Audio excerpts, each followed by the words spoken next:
Looks like it's going to rain. Tomorrow. Tomorrow, not today? Not today. It's Tennessee, you don't know what's going We might have a twister. on. Yeah, it's snow tomorrow. We're gonna finish up a couple things on the buyer side that we did not cover yesterday that I think that would just be informative to the seller. So for the next few minutes, I just want to rip through about 20 buyers. Yesterday, we ended on off the market strategy. Did anybody have any questions or any thoughts on the off the market strategies, how to find houses that are not currently listed? Everybody got that? Jessica, were you here yesterday? I can't remember. Tracy, you're reading this really quick. I'll hit the high notes. Whatever their price point of the house is, the recommendation is to set their search at a higher price point. So if they're at 500,000, set the search at 525. Tell them to stay disciplined at 500,000. And in the event that they like a house at 525, you call the agent and say, I love your house. My client would love to see it, only if you're going to reduce the purchase price. So what we're doing is we're looking over the fence at a little bit higher of a purchase price to open up some new options for them. So if you get stuck, go about, I would say probably go 5% over asking. So if it's 500,000, go up to 525. If it's $1 million, go up 100,000. Do that for them and then call the agent. Sometimes agents will just tell you, I mean, like Matt, you have a client right now that's a little overpriced or a lot overpriced. If somebody were to call you, you'd encourage them to make an offer that the market's being soft in the house. So the point being is you might find some new options. Then go back on expired and withdrawals. This past year, things have been pretty hot, so there's not going to be a lot of those, but you may want to go back a year or two ago to see expired and withdrawals. We talked about going to MLS, sorting the addresses, ascending to descending, and only finding expired withdrawals that never have actually closed or come back for sale. We've talked about direct mail for the buyer profile. Mackenzie does this all the time. It is very, very, very successful for her. You are playing win, lose, or draw. There are times that you spend a bunch of money and it does not work. And then there's other times that you just hit a home run and it works really, really, really well. We talked about for sale by owner and how ironic it was that people in the real estate community a lot of times shade on for sale by owners. They say, oh man, if you sell for sale by owner, you're leaving like 12% on the table. Like people who sell for sale by owner don't make near as much money as people who list. Okay, if that's really true, then you should be showing your buyers for sale by owners. The difference is you need to call the for sale by owner and let them know that you're an agent, that you would like to introduce the property to a client and work out how you're going to be compensated. So for sale by owner website at fizbo.com, buyowner.com, for sale by owner.com, Facebook Marketplace, Craigslist, and then even the Nextdoor app. The Nextdoor app, I had a breakfast yesterday morning with a buddy of mine here in town. Their team sells around 300 houses a year. They do really, really, really well. And he said to me, he goes, man, I got to tell you, the Nextdoor app is really causing our company or our business some problems. And I said, yeah, how so? He said, because people aren't even listing their houses. They're selling next door to their neighbors. He's like, you know, he's like, I'm on the Hillsborough Village Nextdoor app. He's like, I see several a week of people saying, hey, we're thinking about selling. Do y'all know of someone? Or we got somebody looking to buy. So there is, in a sense, a marketplace that's swapping houses that's not ever making its way to realtors. So being active on Nextdoor app was the recommendation. Door knocking is an antiquated practice, but I do feel like door knocking, when you get to a place where you cannot find anything, you start door knocking. I told y'all I did this about a month ago, and I had so many people say, man, I really respect the hustle. I wish my agent did this for me. Give me your name and number. And so you may not find the house for your client, but you also may be able to show people and demonstrate your work ethic. Calling agents who sold 2 years ago. So the expired and withdrawals was to go back 2 years. Then you go to close listings from 2 years ago and go back to 7 years. I did not mention this yesterday, but Mackenzie and I do this as a practice. We will take all of that 2 to 7 year inventory. We call the client. We say, these houses are not for sale. They probably are not going to be for sale. However, here's what I want you to do. I want you to look through these listings through the lens. If this house were to hit the market today, you would be interested in going to look at it. Do not pay attention to the price.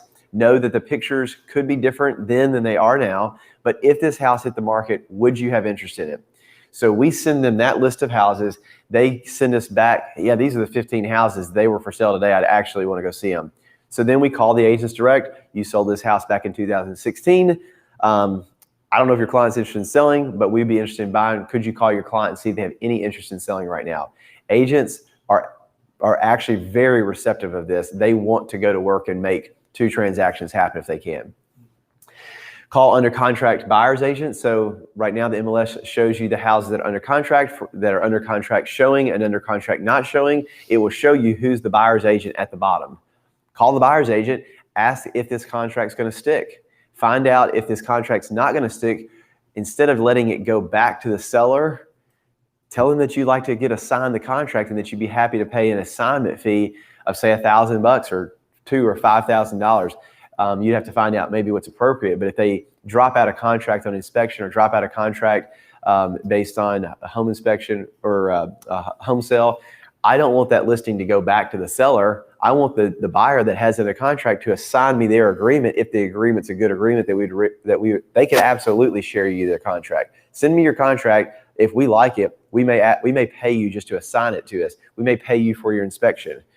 So you can do that. The seller may not like it, but the seller doesn't have a choice if they assign it to you. So if you find yourself in that situation, I can help you navigate, because you're going to want to ask them to do an amendment to the agreement for an assignment clause. Then they'll assign it to you. So there's a little bit of a nuance there, but that is a way to get contracts.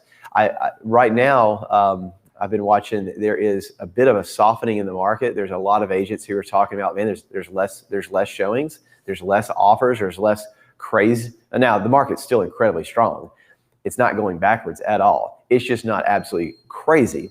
So people who have made offers on houses because of the craze that has happened, sometimes people just put in a contract so that they can decide if they really want to keep the contract in place, and they'll back out on account of home inspection. Well, if I was one of those buyers who got something in a contract to make my decision, I actually decided I didn't want to buy the house and I'm going to back out on account of home inspection, and some agent like Misty were to call and say, hey, if your client is at all getting soft on this, we would love to buy your contract. Oh, well, now we can make $1,000 for reserving somebody's spot in line. So that was the other recommendation. Calling the listing agent. If the buyer's agent's not playing ball, call the listing agent and see what the chances of things falling through. And then lastly is the data mining. This is something that if you have a buyer that's looking for, we can activate Nate on. Nate can start his direct voicemail drops. He can do his email blast, and he can do his SMS blast to a very targeted area. But your client needs to have established a benchmark house to justify getting Nate's time and for us to spend the money to scrape the data. But we will be happy to do that. If they have been looking, they know exactly what they want, and then you help us list build, we'll take that list and then go perform. So this was the recommendations on off the market strategies of how to give your clients options that they may not be able to find online. Any questions before I move on? You sort of in my mind with the whole under contract buyer agent thing about them reassigning, so the seller doesn't have a choice. Mm-mm. If they have an assignment clause in the contract, the seller does not have a choice. Okay. So I've only ever written a contract. In the deed, it'll say Jonathan Harris and or his assigns. I would do that as a standard practice for anybody, to be honest with you.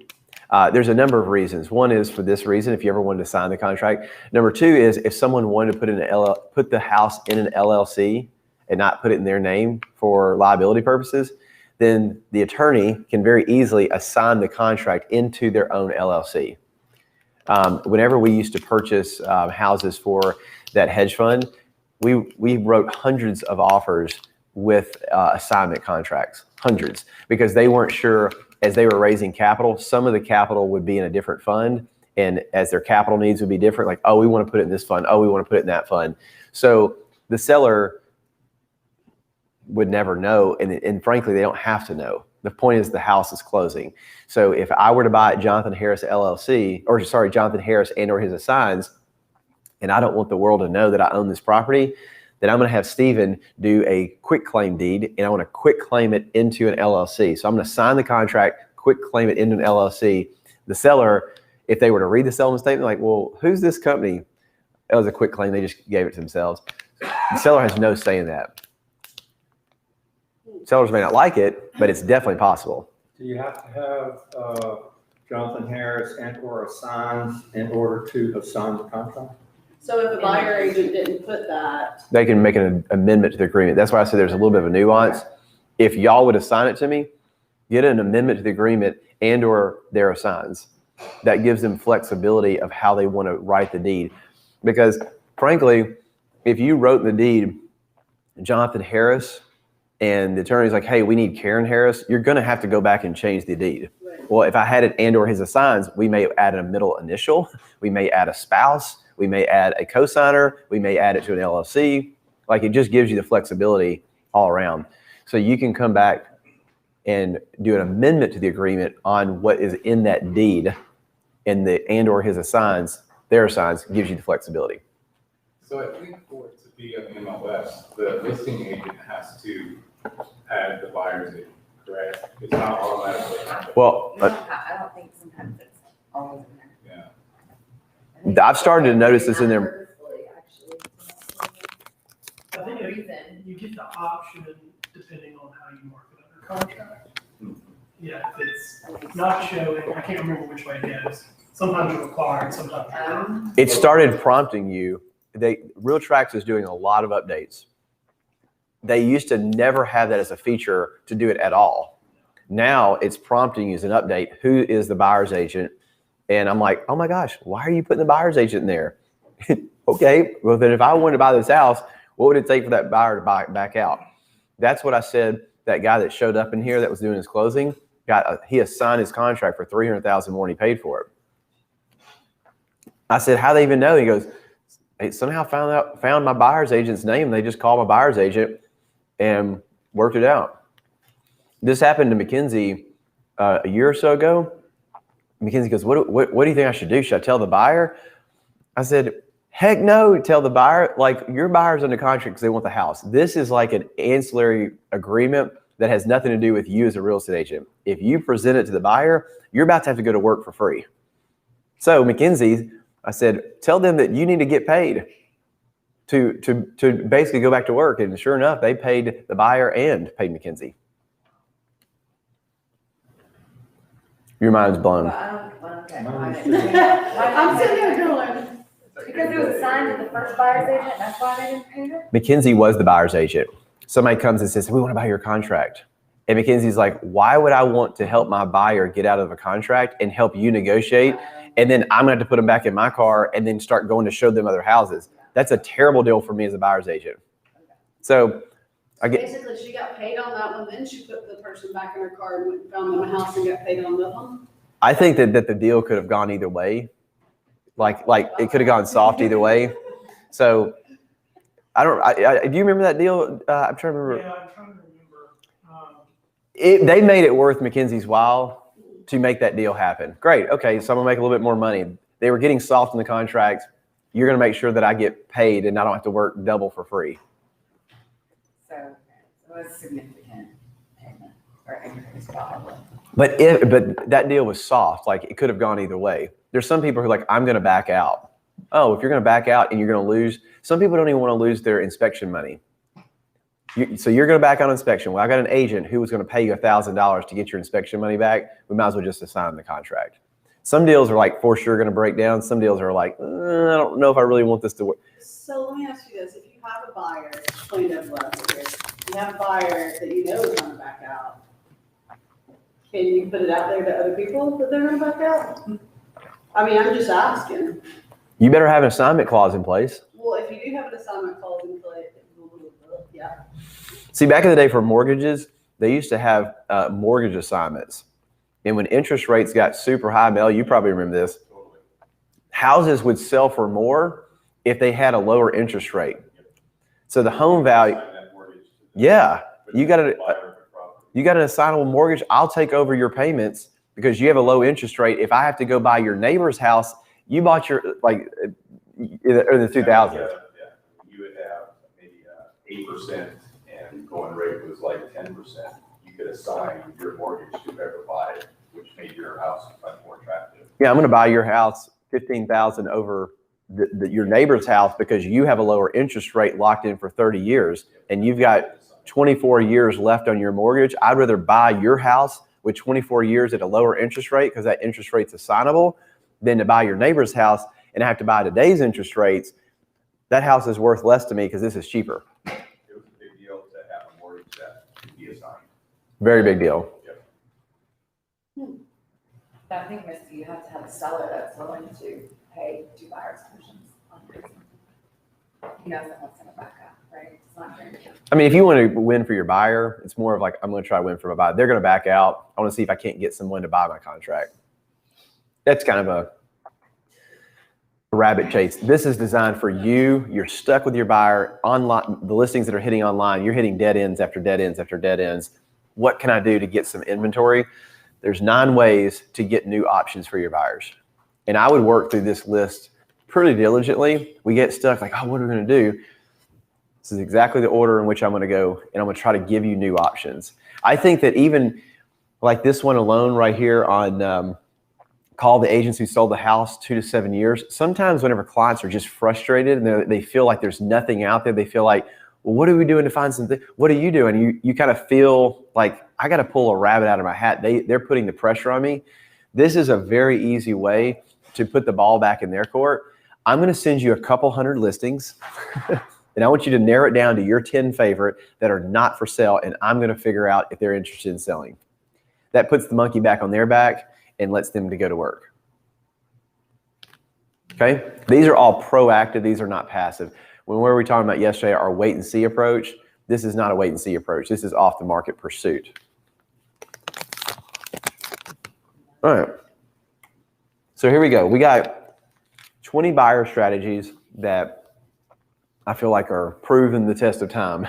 The first one is to give the buyer maximum options. Start with a broader search and then narrow it down as you go. This will save you time. We talked about this yesterday. Your location, your price, and your criteria. From your day one, you have got to push the boundaries on that from day one. And then tighten up a wider net. I see more times than not, it's called scope creep. We want this. Okay, we'd be open to this school district. Okay, we'd be open to this square footage. Okay, we'd be open to... When this starts to happen, it's maddening because there's a lack of trust and transparency in a way of like, I don't think we're seeing everything on the market. I feel like there's something else out there. So if you do this appropriately, that's why the buyer consultation is so important, and you show them on the screen how you've identified the search. One of the things, this is even worth just showing you right now.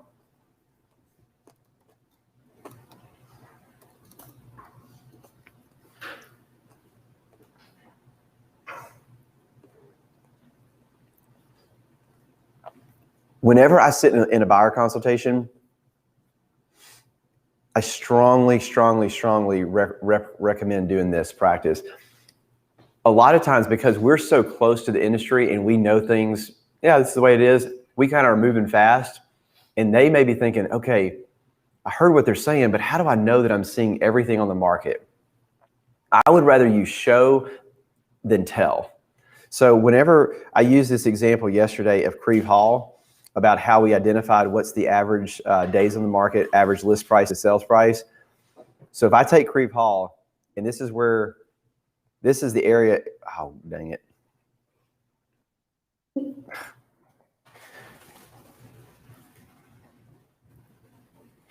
Map messed up. All right. So if I take this area right here, and I know that this is where they want to be, I really want to enforce a point with the buyer. I'm going to tell them, so we're about to look at all the available inventory. There is nothing that's going to show up in this box in any other way that's for sale than what I'm showing you. The for sale by owners is different, but listed.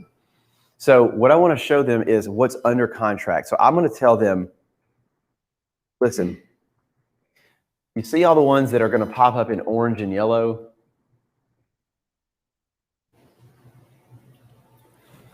When we leave this meeting today, and I'm going to send you all the ones that are in green. And so you're going to feel good if I only show you the active listings. A lot of times I did this in the past. I would just show that here's the active inventory. So this is all that's available. And then they leave the meeting. And then they're like, hey, my friend sent me this one that I didn't ever see this one come in on your list. Hey, I found this on Zillow. I never saw this one on your list. Well, I sent you 27 listings. Yeah, but I never saw this one on Danby or this one on Hogan. I never saw this one on Fairhaven or this one on, oh my gosh. It was under contract. It was under contract. It was under contract. So I'm having these verbal communications. It was under contract. There starts to become some doubt. Is like, did they really show me that first day we met? Did they show me everything that's available? So what I try to enforce to the client is, we've taken your search and it says that there's 88 results, but I'm showing you that there's only 27 houses for sale.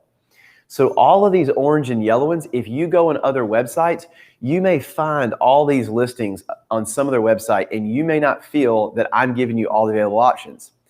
I want to show you that these are under contract. And so I'm going to filter these out today, but you can rest assured if they come back on the market, you will get an auto notification. So what this does is it helps you pre-frame the relationship with the client, that they're not going to start to send you Zillow links and Redfin links and Realtor.com links and their friend's email. And my friend said there's something across the street. No, I'm showing you that I'm excluding all the reds, or sorry, all the orange and yellows. I'm taking these out. I'm only giving you the greens. I only want your attention on what's currently available. So if there's any chance in the world that you would be open to expand your location a little bit farther, we get new options. I didn't put any price points on here, but let's just say I put a price point of 500,000. If you're willing to expand your price point to 525, there's a little bit more options. If you're willing to change your criteria from Creve Hall, a lot of the houses historically were built with 1 bedroom or 3 bedrooms, 1.5 baths. Some people may say, I want 2 baths. Well, would a half bath in the hallway work for you? So that may expand their criteria a little bit broader. So the first strategy is, I want to show them how we have arrived at the available houses and how we have excluded everything else. And in this meeting right here, when we're doing this, I'm trying to encourage them to expand their criteria, their price, and their location to give you then the maximum options, and then let them filter it down.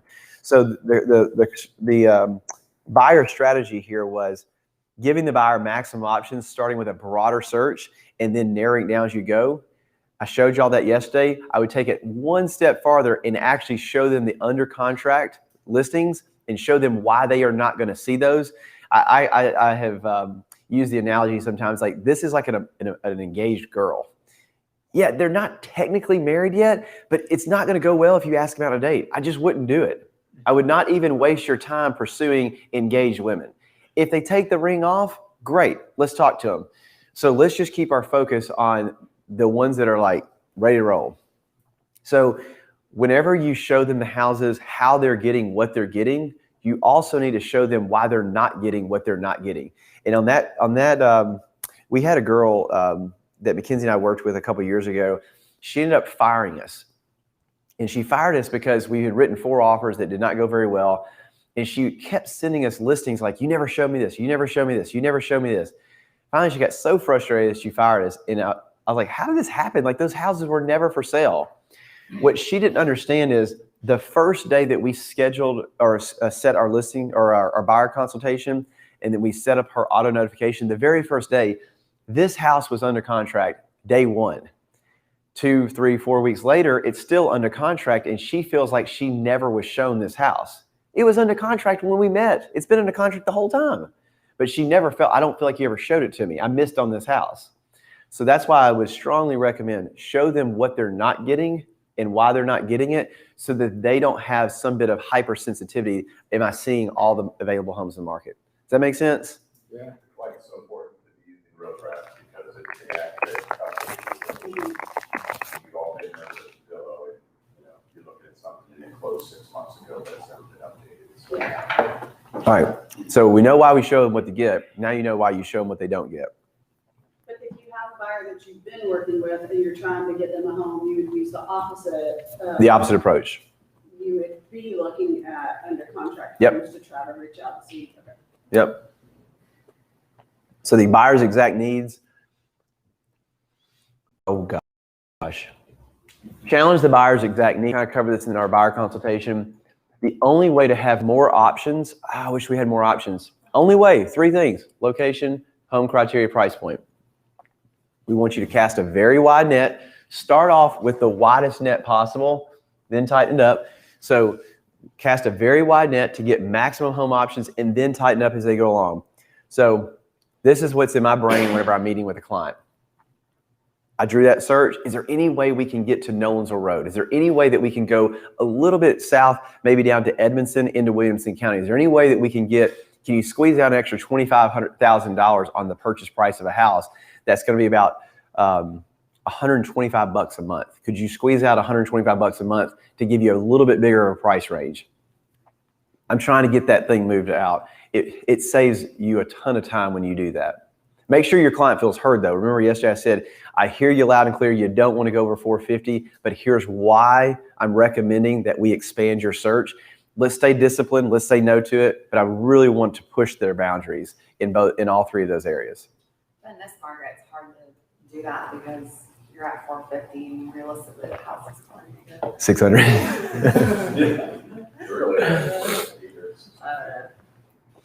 So we call this looking over the fence. Don't wait for price reductions. When they receive that auto notification, sometimes there's a price reduction that just happened. Awesome. That new house hit your inbox at $500,000. It's been sitting out there for the last 6 weeks at $525,000 and the market hasn't bought it. Now that they've reduced it to $500,000, there's 75 other people in the city that just got the exact same email and now they're about to all jump on it at the same time. I want us to look over the fence. I do not want to wait for a price reduction. I want to expand your price point on the front end so that you can know about coming houses ahead of the competition. So I've really beat this horse to death for this reason. You will break rapport with your client. They will doubt your leadership if you're pressing their budgets. If you're like, I'm trying to get you to spend more, I'm trying to get you to spend more. They're like, man, I think they're just trying to make more commission off of me. So that you have to be delicate. I hear you loud and clear. Let's not spend over 450. But there's a strategy about how we can spend 450 by looking over the fence. I don't want them to reduce the price and now we're in competition and we get bid up. I'd rather go get a stagnant house at 525 than on a competitive house at 475. Does that make sense? So when you get them to like, okay, I understand the method of the madness here. You're not just trying to goose me to spend more money. You're actually trying to serve me and not create a competitive environment on the upper end price point. So that's why I've kind of beat this horse to death, is so that you understand if you don't do this effectively, you will break rapport and lose a client. If you do this effectively, you will win and they will love you and they'll rave about you.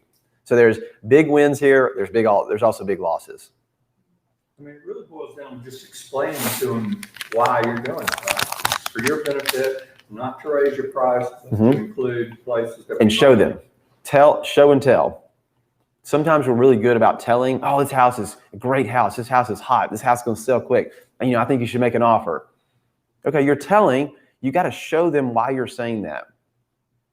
We're really good at an industry of telling people what they need to know. But I want you to actually see. Here's your map. So number 2, finding a benchmark house to compare the listings to. Know your client's benchmark home. Every one of your buyers, you should have an address out beside their buyer's name. This was the best house that we have seen. Everything that comes on the market, we're measuring against this house. As coming soon listings come up, I'm looking at in comparison to the house. So I say, hey, this house, our benchmark house has been Trousdale for the last 2 weeks. There's a for sale by owner that I just found that I think is better than Trousdale. As they're looking at houses that are coming on and say, hey, can we go see this house this afternoon?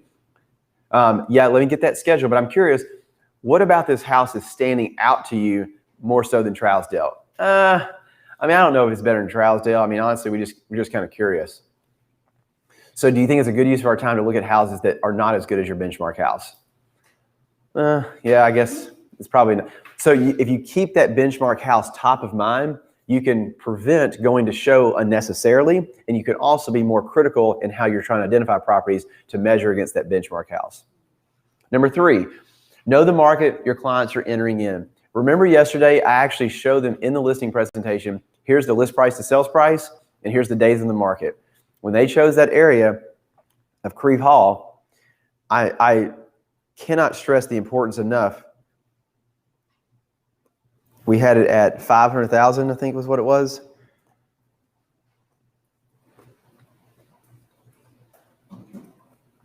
Oh man. I went back a year.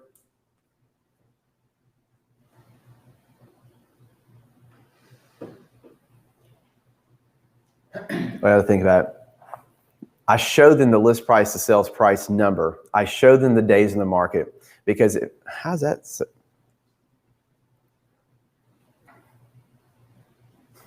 there been that many houses they've sold? Holy cow. In a year? Yeah. It's 378 houses in that area. That's hard to believe. It's not any inventory shortage, is it? No. So I simply did a quick CMA for them. I showed them the bottom. I want them to have an expectation about here's how many homes have sold. Here's the average days in the market. And here's the list price to sales price. I tell them that in the office so that when we're in the house and I tell them they need to make a quick decision, they don't feel like I'm a high pressure salesperson trying to push them on the house. So it's a lot easier to tell them 15 days, 390 to 387. My boundary may be a little bit different from yesterday. So we're within like $3,000 here. When I tell you, no, you cannot make a $20,000 off asking price, I told you from day one, we're within a couple $1,000s. I told you from day one, it's 15 days. No, it would be a bad move. If you want this house, you need to be more aligned with the market. So that's why we want to show them as well as tell them, okay? All right. Number 4, begin with the end in mind. It's easier to buy a house than it is to sell a house. In this market, that's a little bit different, but historically, buyers have the selection. Sellers need to sell this one house. Buyers have an array of homes that they can choose between. So if you really want to serve your client well and you want to win with them long term, Mackenzie, I was talking to a past client the other day about her listing with them, and she's like, yeah, I mean, Mackenzie helped us buy this house, and we would not have bought it. We'd have bought something else, but she was telling us this was going to be an easy sell. So you're speaking in terms of when I sell this house for you in the future, this house is going to be easier and appeal to more people than this other house. Here's why I would choose this house in the future. So now you've kind of already future paced with them while you're going to be working together. You helped them make a great decision on the front end so they can make a very easy decision on the back end. So you want to begin with the end in mind. So the question would be, who is your end buyer? Is it a family? Is it, someone who likes to have animals in the backyard? Is it, people who like to entertain? I sold a house to some friends of mine, the Kleckners, and they bought their house because there was a church across the street, and they love to have people at their house, and they're like, we got free parking for all of our people directly across the street. This is unbelievable. Okay, that was a big selling point for them, was the free parking across the street. So future buyer, what am I selling? Free parking. Nashville's hard to come by, especially in Hillsborough Village. They got 40 parking places right across the street to have people over. That's unique. Number 5, not every dollar spent is a dollar gained. We talked about be aware of what the client is going to spend money on in the house. And if you're about to sell a house to them, even the house that Karen and I just sold, that buyer's agent who sold our house to the buyer, I don't know if they did their job on telling them what the after repair value is, but they took our entire house, like everything, and they ripped out everything down to the studs.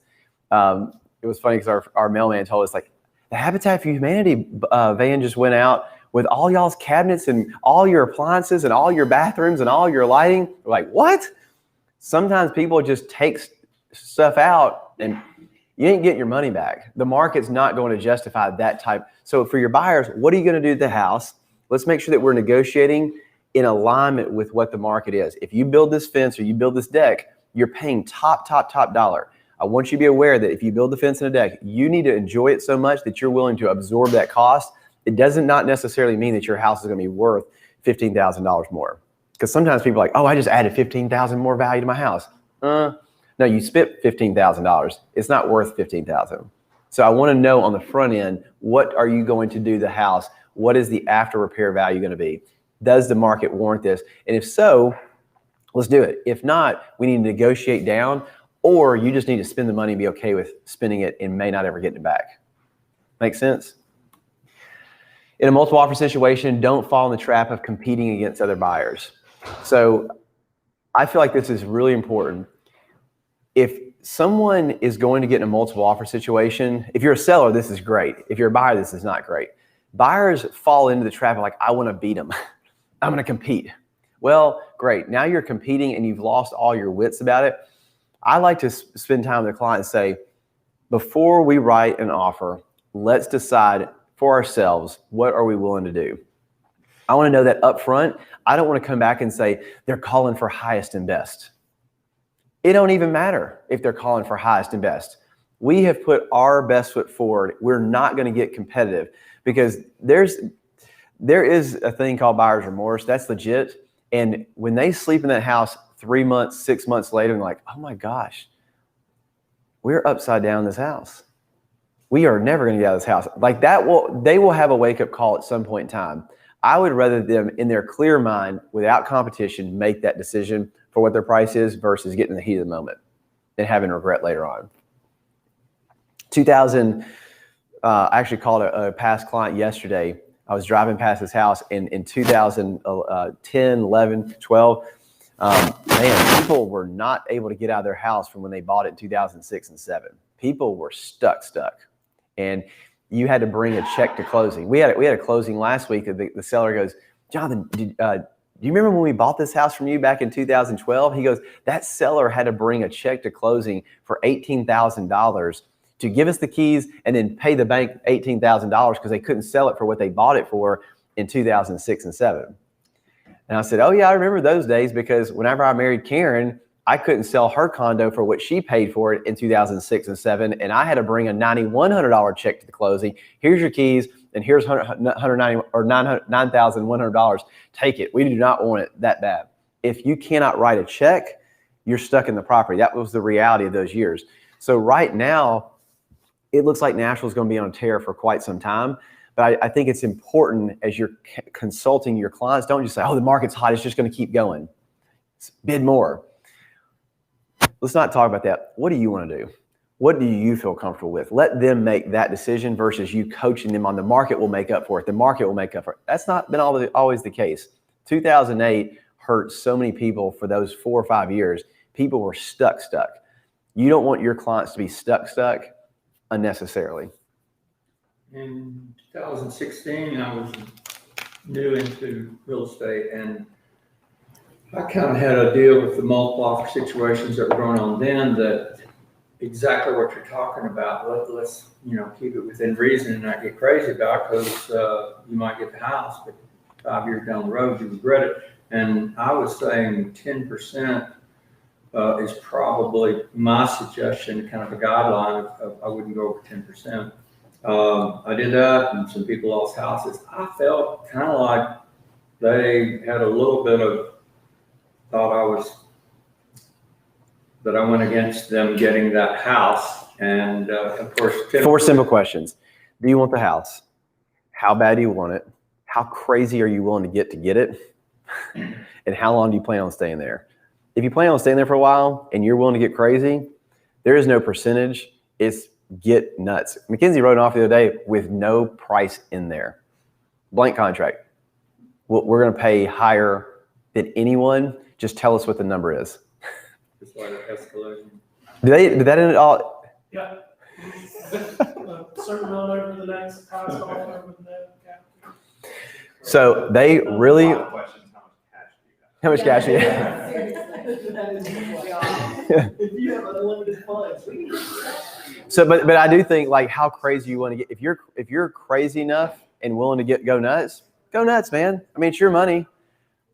But you don't think, my thought was, yeah, they'll get it, they'll go crazy, they'll get the house, but 5 years down the road, man, I wish our professional realtor would have given us some guidelines here. That's kind of what I was thinking, that they would appreciate it down the road. But so that's. I just think some people want something. Mike Smalling, I was with him last night, and he said, Jonathan, I just asked a guy who the house was, I think, in McKay's Mill for 1.1, and like the more, yeah. No, I don't know. I'm what? There's a Fieldstone Farms house for $3.9 million. Again, the story it was Mike's loan. So this is a true story. The address or where it was at, it could have been around McKay's Mill. He's like, it's either by McKay's Mill. I don't know if it's in McKay's Mill or right around it. He's like, the highest comp ever was like just over 800,000, wherever it was. And he goes, Jonathan, the appraisal came back at I think it was like 860. He goes, that guy wrote a check for the difference from 860 to 1.1. He wrote $140,000 checks. He won the house that bad. He's like, that is do you know about this? Yeah, I do, because I'm gonna list the house on the back side of that I sold to people for about $524. Oh my gosh. For $799, and Open Door offered him $807. Oh my gosh. And he said, like, the $1.2 million that just sold, Yeah. he said, like, who's on drugs? I mean, that is like insane. Well, I can get you connected to that person. They may still be on their high. But the point is there is always a crazy enough person out there to make you look dumb. And you like, oh, I know this house value is worth this. It would never, there's actually somebody who's just an idiot who has different needs and wants that are willing and capable of doing something that will make you look ignorant. Never assume. Yeah. So, I mean, I think in this market right now, if you're an agent who's communicating in definitive absolutes, beware, because there are some wild decisions being made that you will look very foolish. So, I mean, some of the most recent listing points that went on, I'm like, I'm going to shoot you straight. I have no clue. And here's the analogy that I've used. It's like when you commit to getting in a plane. I want to get in the plane with a pilot who has a good track record, who knows how to navigate. To say there's no air turbulence, clear skies, that may or may not be the case. I want to be able to navigate in the air to make sure that we can land. Whenever we take off, something could happen. We're going to make sure that we can navigate. If the market's there, we're going to adapt. If the market's not there, we're going to adapt. I have no idea what's going to happen when we take off. But I can tell you that we're pretty good at landing the plane. But right now, this market, from the start to the finish, it gets weird. I mean, you guys understand. I mean, it used to be very formulaic. If you do this, this is what's going to happen. Now that's not the case. Everything is thrown out the window. I have no freaking clue what's going to happen. Mackenzie, that house that she listed across from the Governor's Club a couple weeks ago, she's like, Jonathan, we can't justify $950. That's the best we can possibly justify. 70 people saw it before the open house. We were trying to get the open house because we thought there would be a lot of activity, and had a 1-2 offer. What? There's no justification for this whatsoever. I mean, I sat down in their dining room at the table and I was like, guys, we feel like $1 million would be pushing it. Like, there's no bearing for $1 million. However, you may get really lucky because there's somebody really crazy out there who's going to try to get in before school systems. And sure enough, that's what happened. So all this to say is, be very careful to speak in absolutes, in definitive statements right now. There's crazy people who will make you look dumb. So I would rather communicate is, we are really good at navigating and pivoting and making adjustments. We just got to have a takeoff and have a way to land. How's there a cash buyer program? Like, I mean, we've written tons of offers that's been helpful in winning, but like I told us at the very beginning, we are not trying to close. We want to win deals. And so it's been used as a valuable tool to be able to win deals, but we've not actually closed on it, which that's totally fine. I mean, I'm not trying to make money off of people necessarily. They'll just get their own financing or their house closed. I know that y'all had a couple that had. I haven't worked for me, so I don't know. Well, it only works if the seller will accept the offer.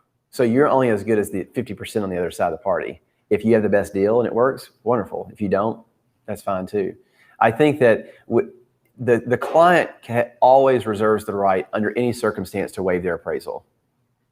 So typically a seller in this market does not want to see appraisal contingency.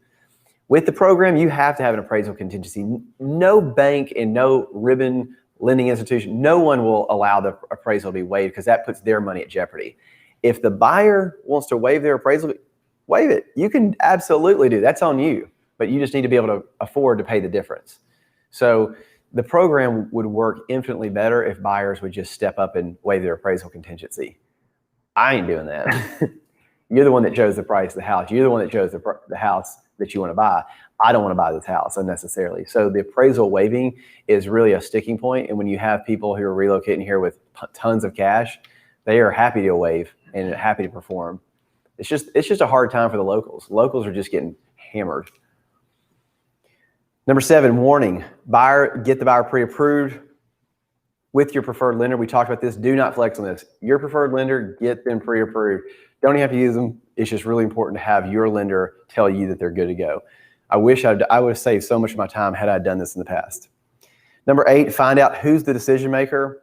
Whenever you're working with a couple, I've found very few couples that jointly make the decision. Ultimately, there's going to have to be one that signs off. Almost always in the real estate, it's almost always a woman. I find that that's probably 80% of the time at least, if not more. The woman is the decision maker. So you find out who the decision maker is and make sure that they're at each step. I have lost deals because the woman was not there. Oh, man. Oh, she said no, she didn't come to see these houses. I really wish she was with us. Number 9, how are you going? So, by the way, on that right there, if you're showing houses, you need to, whoever the decision maker is, if it's the wife, hey, when can we schedule an appointment that both of y'all can be there? I don't want to go twice. It's going to waste your time. Number 9, ask how you're going to make your decision on an agent. If you're doing an interview, elicit how they make a decision on the home. How do you make a decision on if you're interviewing multiple agents? We're looking for an agent who, okay, well then you become that for them. If they say we're going to make a decision on a home for this, have you ever had a buyer to where you have found the house in your mind, like this is it, this is everything you've asked for, and they don't want to write an offer? And it's like, oh my gosh, we've been looking for 2 months and we're standing in what you told me on paper the first meeting, and now you're not making the decision. It's very important to find out how they're going to make a decision on the home. Number 10, expectations cannot be met if they're not understood. So get their expectations and communicate your expectations. Number 11, show the buyer the average days in the market, the list price, the sales price during the buyer consultation to set their expectations. I just showed you how to do that. Very, very, very important. I probably should add another slide in here that says show them the under contract houses and show them why they're not getting what they're not getting. That would probably a slide worth adding. I just showed you all that, the Creve Hall homes. Number 12, look at all the available inventory coming soon for sale by owner options, slightly out of their bounds, and send your recommendations. Remember I told y'all yesterday, the number 1 complaint buyers have about their agent is they feel like they found the house. If you talk to people who've lived in their house a year or two, what do you wish was different about the agent you hired? The most common thing that they will say is, well, I found our house. Well, I sent it to you. Well, it was an auto notification. Like I found it. I looked at it. So make sure that you're making recommendations. Make sure that you're eliminating options. Number 13, if you haven't found the houses in the first home tour, then search expired. We talked about that. The pursuit of off-the-market options, send the old listings. We talked about that. Number 15, we haven't talked about. When showing homes, speak to the home's benefits and disadvantages, not the features of the house. I have watched these stupid HGTV real estate things. It is not a good training tool about how to sell houses. Now, this is a 4-bedroom, 3-bath house with amazing views. Like, they're talking the features. I think it's more important to speak to the benefits of a home. So, for example, the thing I like about this house is the positioning of the house.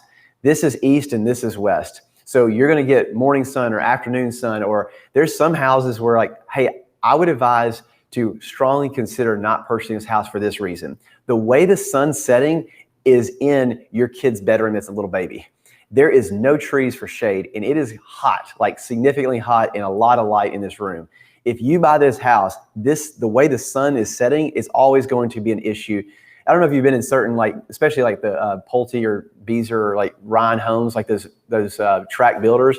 Their insulation a lot of times is just not good. You go in certain rooms of the house, and it could be set at 68 degrees downstairs, and you go into a bedroom, it's like, dang, it is hot as all get out here. The way the sun is, it is baking this room where the sun's setting. If your kid's living or taking its nap in here, this is going to be a problem, I can just tell you.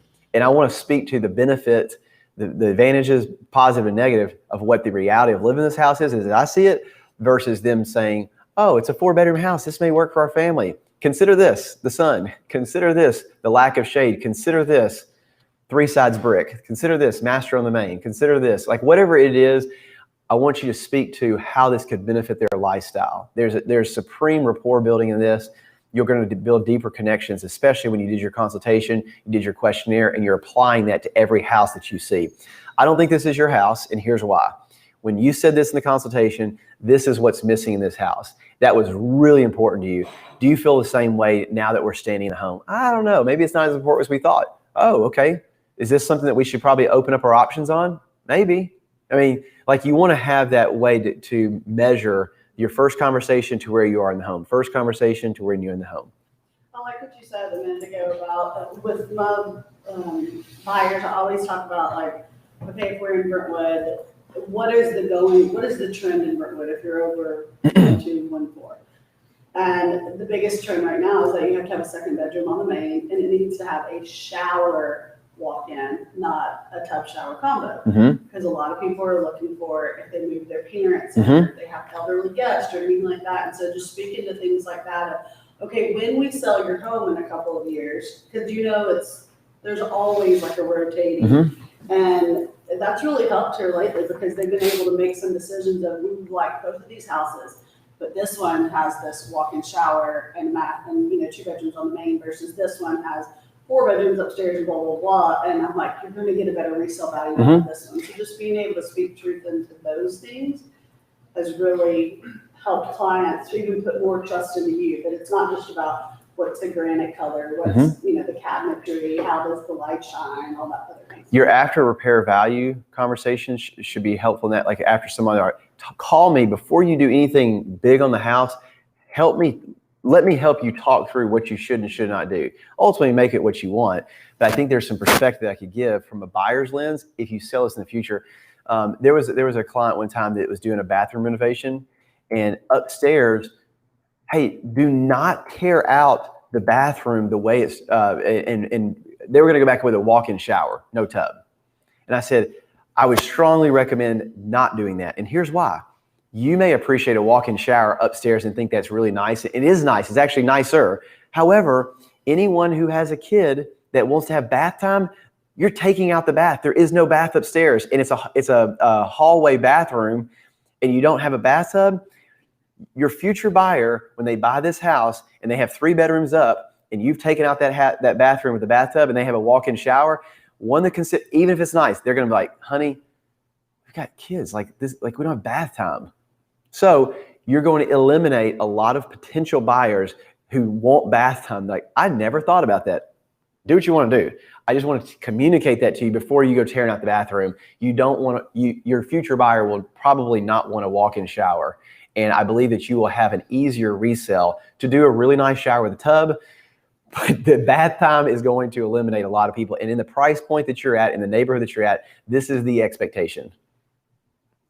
There ain't no chance the world Karen would allow us to buy a house that did not have a tub. I had a client that didn't have a car, and so she took her garage and made it into a room. And I was like, I had the same thing. Oh my God. But you don't have a driveway, and now you don't have a garage. That happened. Yes, I had the exact same thing. And the problem is they felt like that was an equal square footage adjustment. And they're like, yeah, look at our square footage. Like, yeah, these are concrete floors. And it still has the drain from the car. And it still has that center pole. Like, this is not like livable square footage. If you're $200 a square foot, that's not the same square footage. You put in a window unit for an air conditioner, you say it's worth $200 a square foot. That did not. Oh man, I wish you'd called me first. Number 15, well, that was a double 15. You're the guide. I think it's really important to stay in this mindset. You're the guide. Ask questions before making statements. What would you change about this house? So if I have a doubt about a particular home, and let's say for talking purposes, I used this example yesterday of a client that I was showing on Sunday. There's a pool next door, and the clients had a sensitivity. There was no fence around the pool, and they had a sensitivity about their kid drowning in the swimming pool next door. So instead of saying, oh, no, we can't buy this house, pool next door, this is a no-go, I looked at her and I saw, and I said, hey, I'm curious, does that make you nervous? The wife's like, no way we're buying this house. It's better to ask the question and bring their attention to something versus making a statement. Because they might have a sensitivity. No, our kids learn how to swim, they're good to go. Versus, is there a sensitivity to this? Then you get to share an experience. In my experience, there are going to be some families that there will be an issue about that swimming pool right there.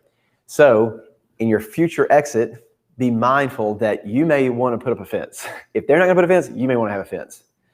So I draw their attention to certain things that I think could be problematic, and I ask them what they feel about it. If they don't have opinion, they're like, well, what do you think? In my opinion, I have a sensitivity about this.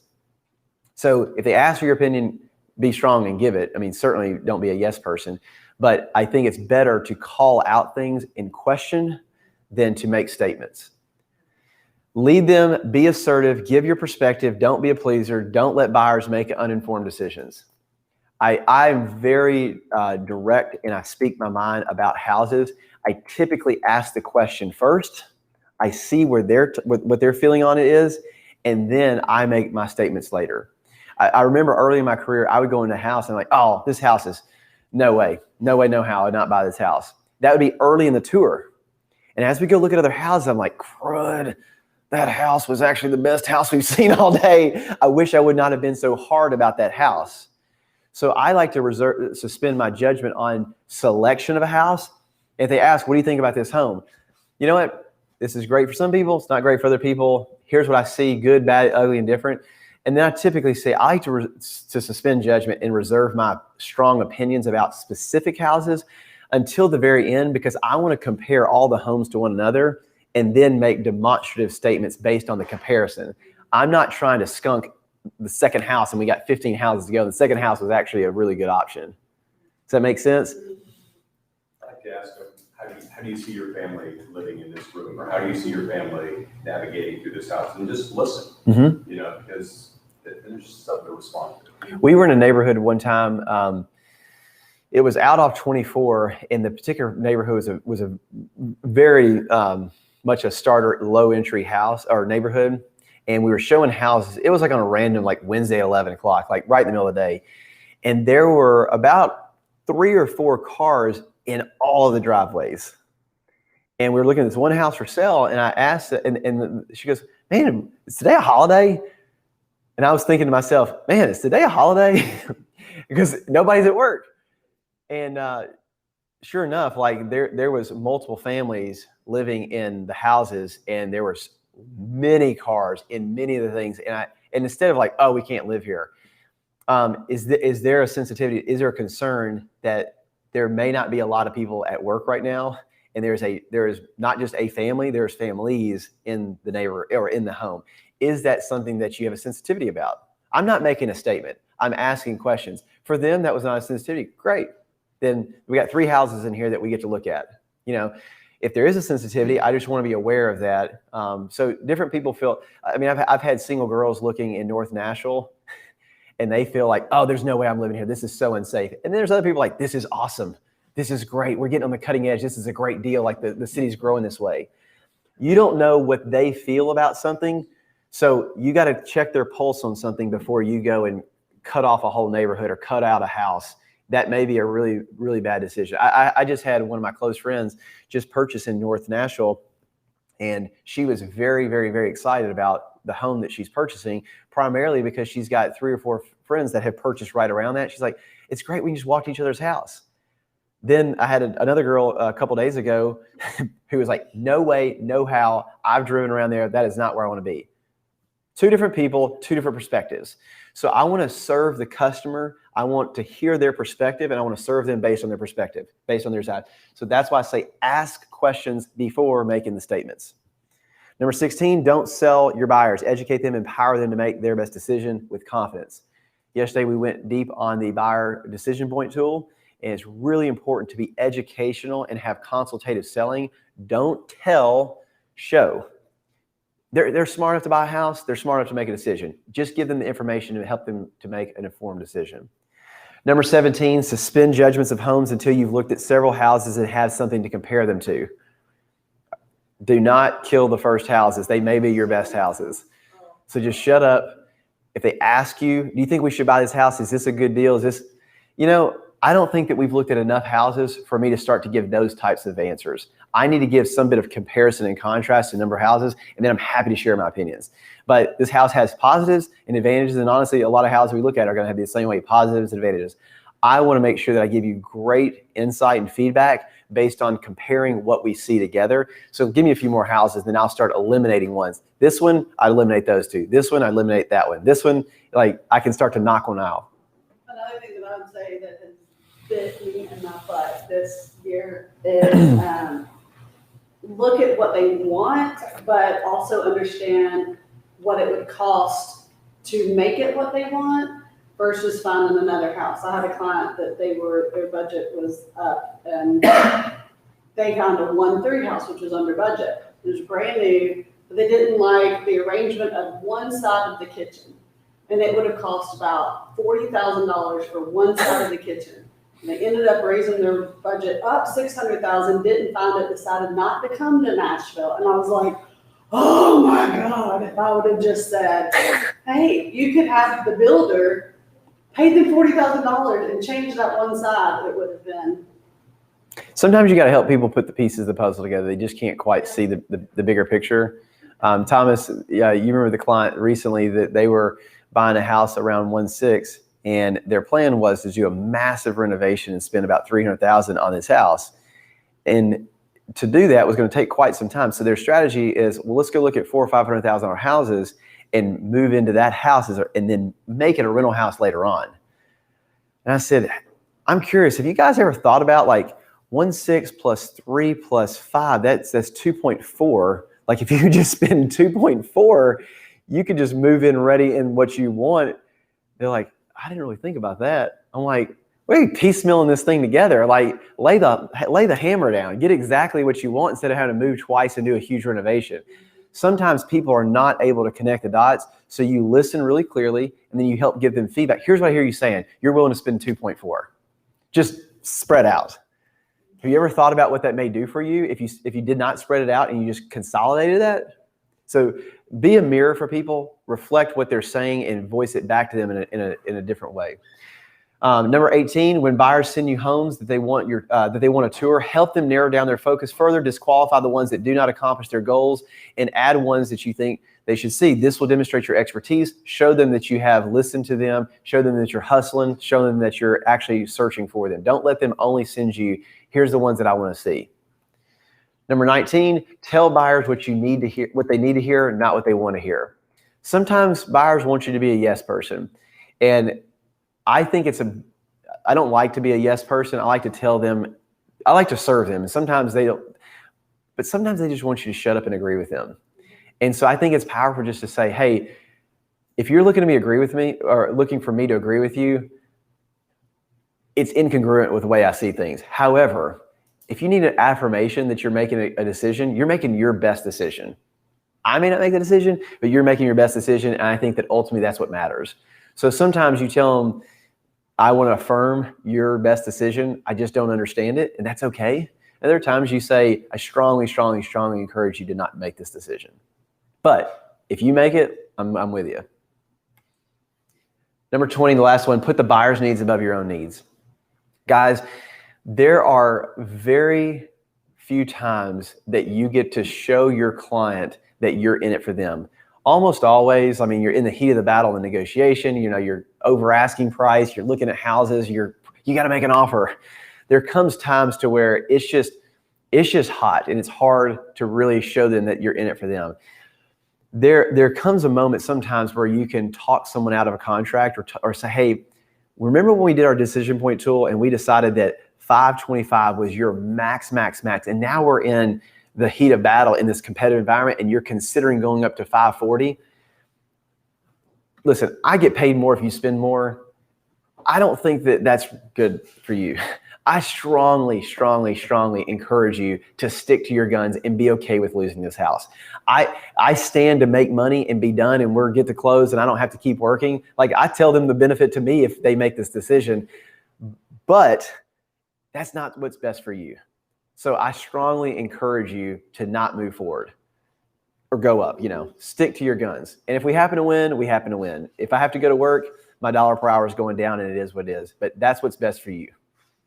The other day, there was a client that wanted to overprice their house. I'm at the listing presentation and they were like, had a magnificent idea of what their house is worth.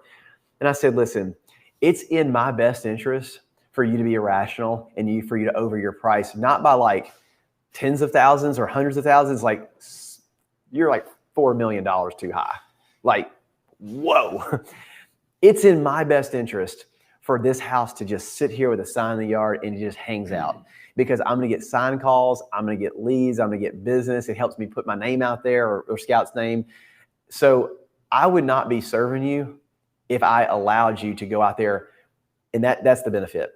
It's actually to my detriment if the house sells the very first day and I don't even get the ability to get leads off of it. We don't have open houses and all the traffic. Like, that's not to my good. What's best for you is for you to price this house, and I gave her the number. But what's best for me is for us to overprice it. Like, I can get a little bit longer life off this thing. So I just want you to know that. At the end of the day, you get to make your best decision. And she said, I really appreciate you giving me the perspective of how it benefits you both ways. I still want to list it for $4 million over. I hope you get some leads, and I hope you get business, and I hope you get calls, and I hope you, I'm like, great. But I showed her my heart. I showed her, like, I'm in it for you, and I'm not just going to tell you what you want to hear. I strongly recommend to be at this number, but I get more business if I can leave it out there for a while. I get more recognition. So we had a nice chat and laugh about it, but that's what we're talking about. In each scenario, put their needs ahead of your own and tell them, this is why it's in my best interest if you don't do what I'm telling you to do. Like, actually win. So there's times to where, hey guys, I would not go so strong in your offer. I benefit. Like, I get the deal done and I don't have to spend any more time with you. You don't have to spend time with me. We don't have to go look at more houses. Like, it's a win for us to wrap this sucker up and I'm on to the next one. It's actually for me to talk you out of it. I got to spend more time. We got to keep looking. I may have to spend money on mailers, more frustration. I'd like to, spend more time with my family. So I'm encouraging you to do something that's actually working against me. And so I just want you to know that. I'm really trying to share with you my heart and share with you why I'm doing what I'm doing. I want you guys to win. I think that if you get that opportunity to demonstrate how you're putting your needs, and you actually tell them, this is my needs, and your needs, I'm putting ahead of my needs, there's power in that. People will absolutely acknowledge your workmanship, your representation of them. They can speak to their friends about your heart, speak to your friends about your competency. Mel? It's a great opportunity to have integrity from the center. One of the things when I start off with clients, and before I'm even starting to work with them, is that I normally tell them, we talk about being house poor. And I tell them that it doesn't matter if they buy a $300,000 house or a $2 million house, that they're going to get the same work out of me. And at the end of the day, it's their money. Yep. And it's their decision. But I'm probably going to try to talk them into not being house poor. And by doing that and explaining to them that it doesn't matter what the price is that they're buying at, that it gives all the decision to them, and it helps them sort of see my heart of, I'm not going to try to upsell you. Mm-hmm. If anything, I'm going to try to save you more money and give you a different version, but at the end of the day, it's your money and it's your decision. Misty brings up a really important point that may be helpful to save a bunch of time. And this comes up in the listing presentation. Almost always, the client will tell the lender, a good lender, someone who really cares about the client, is going to say, what do you want your monthly budget to be? A bad lender is just going to pre-approve them for their max budget, and they are going to get house poor. A good lender, Mike does this as a standard. And so because I know Mike always does this, I always kind of coach the client on, here's what Mike's going to ask you. How much do you want to spend each month? He's going to pre-approve you based on that, and that's going to arrive you at your number. I'm asking you to get two numbers from Mike. One is what you want your monthly payment to be, and now we know what that target is. And then I want you to ask Mike, what is your max budget? I want to know what that range is. And there's a reason behind that. We had some clients, Thomas, you know about them, that purchased out on the lake in Hendersonville. So my cousin is renovating their house right now. And he has told me, he goes, dude, the amount of money that they are spending is astronomical. I mean, like, I don't know why they did not build a brand new house for what, I mean, they have literally all the windows, taken the roof lines off, changed the roof. I mean, just Either buy a cheaper house, and he goes, it's just unbelievable how much money they spend. So that being said, is they start off with, this is what we want our monthly payment to spend. And had we had taken what they bought the house for, and had we taken the hundreds and hundreds and hundreds of thousands of dollars that they've spent on renovations, and we'd have just gone and bought that, they would not be living in temporary housing. They would not be spending 9 months of renovation. They would not need architectural plans. They would not have to pay. We could have just gotten to the point, but they really want to stick to their monthly payment. Okay, yes, your monthly payment is still the same because that's what your mortgage is, but you just spent cash on all of this. So we can be better guides if we say, what do you want your monthly payment to be? I want to hear that loud and clear. What is your max budget? And based on some questions, we might need to not just buy a 1.6 house and do one or 300,000 and buy 500,000 or that's put it all together. You know, in this other case, okay, you bought an $800,000 house. It was a big rental project. Well, you're going to be like $1.5 million and this thing was over with. We could have just laid the hammer down day one and avoided the time. So house poor, a lot of times people do not want to be house poor. I get the monthly budget, what they want to stick to, but it's important to coach them on, if you give them your lender a monthly budget, they're going to give you a price. And what you're going to do is if you don't find what you like, you're going to call your lender back like, hey, you think we could bump this up an extra 25,000? Yeah. Do you think we could bump this up an extra 25,000? Yeah. We start to scope creep and now we're bumping up 25,000, 25,000, 25,000. That really, really, really stinks because if day one, we would have just cast the super wide net and then tightened it up, we would have gotten quicker decisions and been done from day one. But now we've taken months and we keep incrementally changing our scope of what we're looking for. Does that make sense? So I want to coach them. Let's know your monthly budget. Let's buy the house that price point. Let's stick to it really hard. But let's know what your top max budget is. That's where we're starting, plus like 5% because we're looking over the fence. That's where we're starting, but we're hoping to arrive here. But I want to know where we can look because we end up getting there anyway. I have seen more people scope creep, and that took my time, your time, all of our times. I would rather just get wide first and then dial it back. Yeah, I think it also depends on where interest rates do. Mm-hmm. With, you know, a lot of the interest rates being right now, just tell people concentrate on what you want your payment to be versus how much, because they don't know how much they can afford. A lot of times they think they can only afford 500, but they can afford 750 because they're lower. So then I'll let the financial advisor go through, okay, here's all the different things. And I think it's really important to link up with the financials and loan officer that's not just getting the approval. Like they need to understand the whole scope of everything that's going on. Okay, we're going to take a break, but I'm going to give an application for you to download on your phone. An application. What is an app? I'll tell you how old I am or outdated I am. There was a there was whenever the iPhones were just coming out, my friend Adam goes, "Dude, you got the new iPhone or you got an iPhone?" I said, "Yeah." He goes, "Yeah, so there's these thing called apps that you can download." And that was when I was selling real estate like less than 10 years ago, like 8 years ago, like the app started coming out. I'm like, what? He's like, yeah, they're like, people are like making these things that you can download. So that's why it's funny, like the real estate community, like we have to evolve. Like we had the same business model before there was even apps.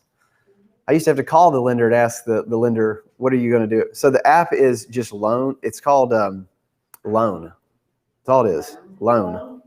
That's it. Loan. It's just an amortization schedule. I should have told you that. If you don't have an amortization schedule, pull it up on your phone. Here's what I want to show you. $10,000 loan amount to the buyer. If you just spend $10,000 more, 3% interest, I just picked a number, that's only $42 a month. So can you afford $42 a month to get 10,000 more? Can you afford 84? Can The actual loan? Super boring. Is that the name of the app? Because I got like 15 different. Yeah, I'm not getting a loan, I'm getting everything else loan. What's the name of the app and not what you call it? Type in loan calculator. And I think it's a separate one. Oh yeah. Loan and mortgage calculator. I don't even care if you have this one. Just have one, because sometimes when you're in a house and you're talking to clients and you say, if we make an offer, here's what your payment's going to be. I've used this so many times to just show someone, I'm not trying to push your budget. I'm trying to give you options. If you can just spend $20,000 more and you can give up $84, cut off your cable, get $20,000 more. It's in a better school district. Spend $20,000 more. If you're putting 5% down, I mean, we're not talking about that much of a bump. You have the down payment. You just weren't wanting to spend that much money on a house.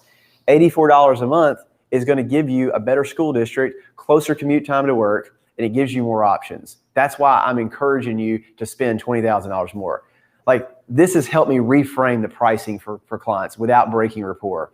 I'm not just telling them, I think you need to increase your price. I'm showing them, here's your options if you increase your price. Your loan officer was matching what you wanted your monthly payment to be. Your loan officer was not telling you what your max budget was going to be. There's a mortgage calculator at the top of MLS pages. Good. All right, so let's take a break, and then we're going to jump into some seller stuff, but I thought this would be worth running over. There's another one that has a very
Hey, Braven.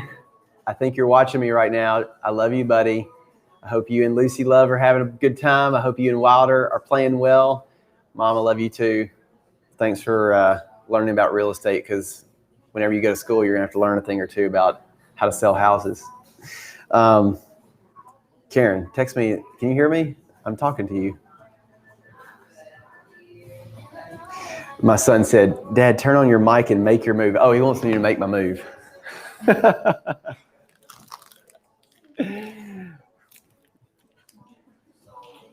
Oh, wait. It said I went away and you're back.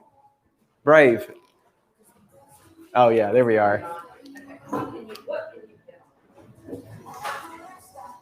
Brave thinks it's so, he actually thinks like I'm on TV because he's watching Facebook Live. And last night I came home, he's like, Dad, you're on TV? Braven, I want to see you dance, buddy. I wish we had a little monitor.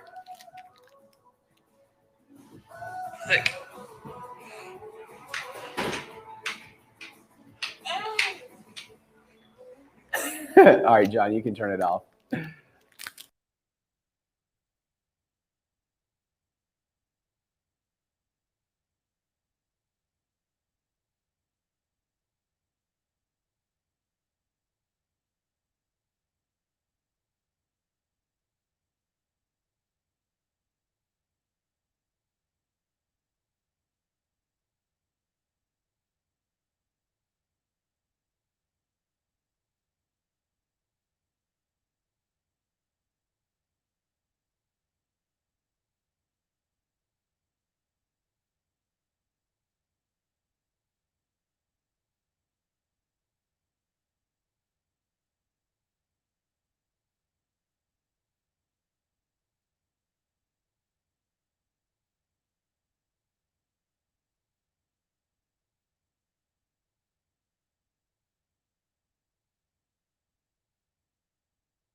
we're going to go through some seller strategies.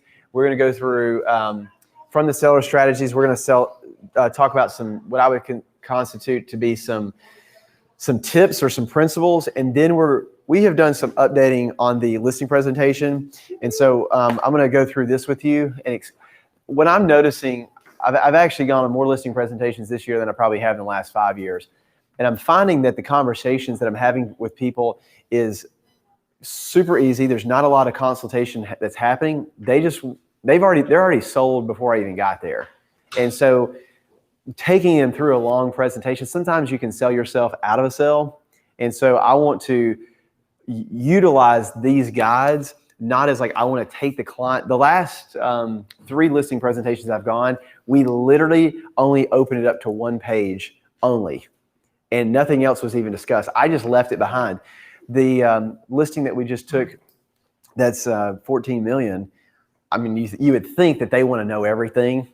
They were sold. They're like, there's not a lot to talk about. I just said, well, I'm sure you're smart and you can read on your own. I'm just going to leave this behind. So the point being is, like, this is meant to be a guide if you have questions. It's not meant to drag someone through when they're already buying. Okay. So we're going to get to that, but I wanted to share with you, we're going to cover seller strategies. We're going to cover some seller principles and some pricing tips, some condition tips, and then we're going to go through the listing presentation. Hit it. Where are the revised presentations held for us to print? Right back underneath the No, I mean like digital. Dropbox. Google Drive. I've started sending all my, I gotta get a Dropbox, right? We threw it away. We don't even, Okay, so everything's on your Google Drive. I've started. Matt, you help Tracy afterwards. I'm like, I just done Dropbox. Dropbox is really a hard, clunky tool. I figure we already got a Gmail account. We might as well just put it all in your email. Misty? If you send them the digital form the night before your listing appointment, it makes it a whole lot easier. Here's this for you to look through. The one listing that I didn't get, somebody else sent them the presentation the night before, and they said, we felt like we had already looked at the presentation, knew exactly what she was going to offer us, and so that's who we went with. And I was like, oh, now I send, that was before our good offer, but now I send that. Cool. All right, let's jump into seller strategies. I want to give you just kind of an array of strategies, and then I want to get into the principles. And so when we get to the listing presentation, I'm going to show you how we actually apply these things. So I'm going to kind of spitball with you for a little bit. The first thing is schedule price reductions before the listing the home.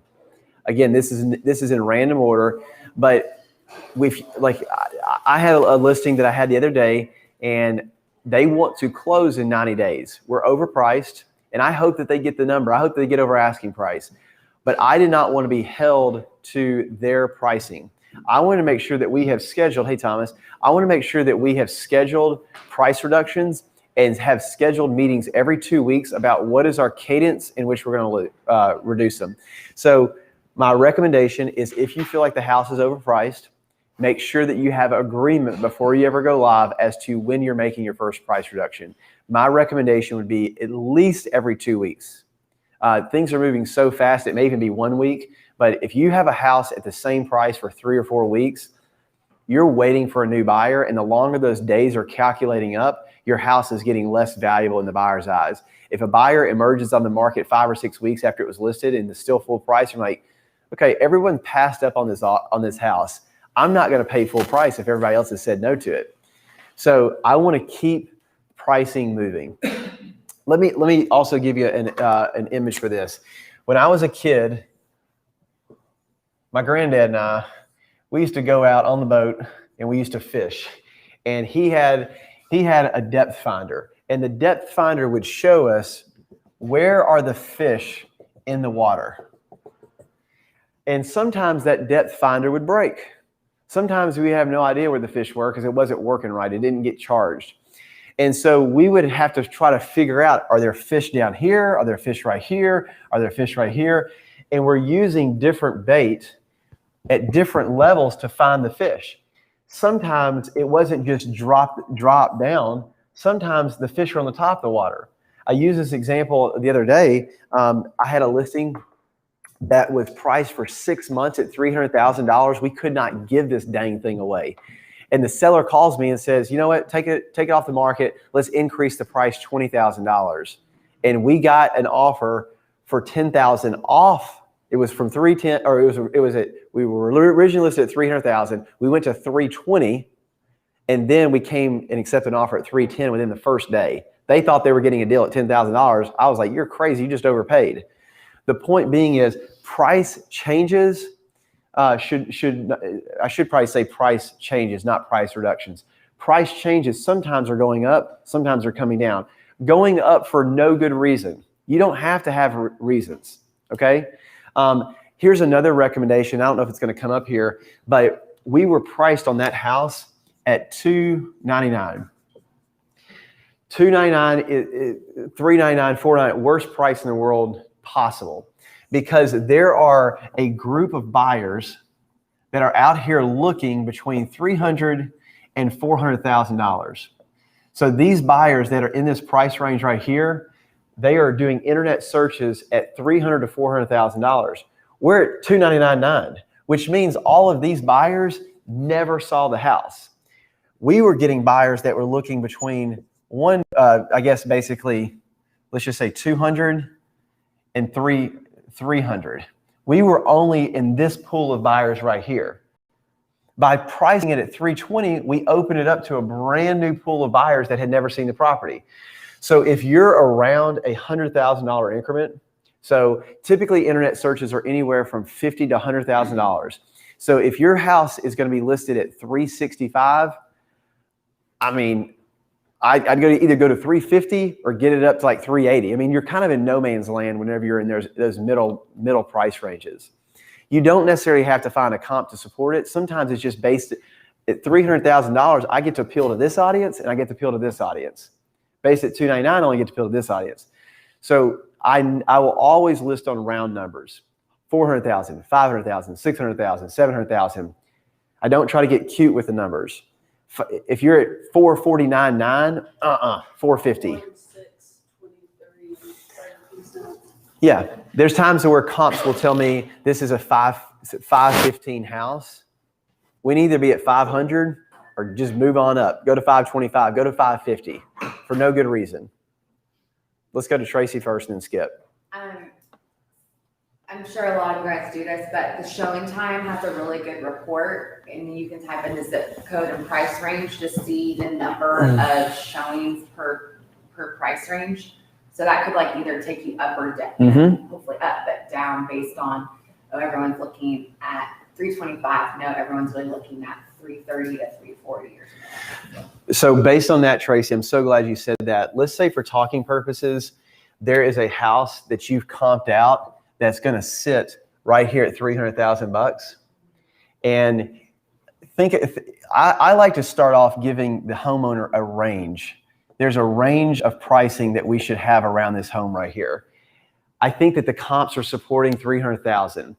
But could we move up or could we move down? The answer is yes. If you look at those showing time reports, that's one really good way to see where people are looking at houses or are showing houses. There's another tool that I think is beneficial, and that's Zillow. Zillow allows you to save houses, and Zillow also allows you to see the view count on houses. So if I'm looking at, let's just say there's some competitors houses that are out there. If I'm looking at competitors' houses and I'm like, you know what, my comp says the house is right here, but this house right here is very similar to ours, and this view count and these saves is much, much, much higher than these houses right here. So you can start to say people are interested in spending more money. This is similar to my house, maybe a little bit bigger, maybe on a little bit better lot, but this house from a condition standpoint is gaining attractiveness. So nothing is going to get sold if it doesn't get shown. If sometimes you are looking at the aesthetics of the house and like, you know what, my client took out the Formica countertops and they put on granite and they put undermount sinks. Like, this is consistent with this house. This house is getting more saves. You know, these houses have white appliances, the price per square foot, the neighborhood, the comps are saying this, but this is the only one that has stainless steel appliances like us. They're getting more saves because the aesthetics, I'm going to price it here based on looking at the saves, looking at the showings, based on the active inventory. So pricing is not scientific, it's more art, and you have to know how internet searches are happening.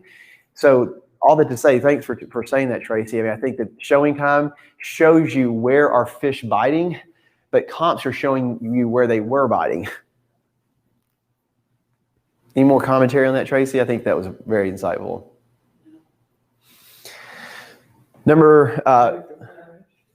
Sorry, Sticky Up. What's your question? The example you used of the person that's been on the market for 6 months and raised at 20,000, was that his decision, and did he base that on the fact that was he his going decision? into another category? His decision out of sheer frustration. His exact words were, "I've been paying carrying costs, monthly payments. Every month this house doesn't sell. It's sitting there vacant, and I'm having to pay, say, $2,000 a month, $2,000 a month. So if I've had to pay $2,000 a month, that's $12,000 that I've lost just sitting there. Raise the price. I want to see." He was frustrated, and I was like, "Man, I don't think that's a good idea." It's so counterintuitive, to raise the price when it's not sold. Change the price, not raise the price. Enter a different market. There are markets within markets. There's a 350 to 300 market. There's a 300 to 225 market. There's different markets. So you're putting your lure in a different marketplace. Yeah. I understood that, but for somebody not be able to sell something for 6 months and then let's change the price and go up, it's just But this is the type of market that you have a bunch of agents that never look back on history. Yep. They're waiting for an auto search to come through, and no one knows what in the crap we're all doing anyways, and so why not just take it? That's why on the decision point tool, has this house ever expired and withdrawn? Has this house had any price changes? If you don't make it a standard on your checklist to check, did it expire? Did it withdraw? Was there price changes? If you don't make that as a standard, you may be the dumb agent. It's like, "Oh, let's make an offer. This is a great deal." Yeah, if you just looked a week ago, it's totally different. And he changed his price and he won one. And so I've learned something. And sometimes irrational behavior actually works. I don't know why it worked, but it worked. And those people were excited about a good deal because they got 10,000 off. Well, he got a good deal because he went 10,000 up. They're gonna be real pissed off. So just sometimes irrational, illogical decisions actually are good. It's an outlier. Malcolm Gladwell talks about outliers in his book. It's an outlier. Man, that was weird. So here's something else that is reflected in our listing presentation. When are price reductions? There are 4 times that you need to have price reductions with your client. Number 1 is after 10 showings. 10 showings right now will happen in the afternoon. So this is written for like any and all time and any and all price points. It may be 20 showings. So you can tell them, hey, this is kind of general for your house specifically. It's 20 showings, or for your house it's 25 showings. Pick a number is what I'm saying.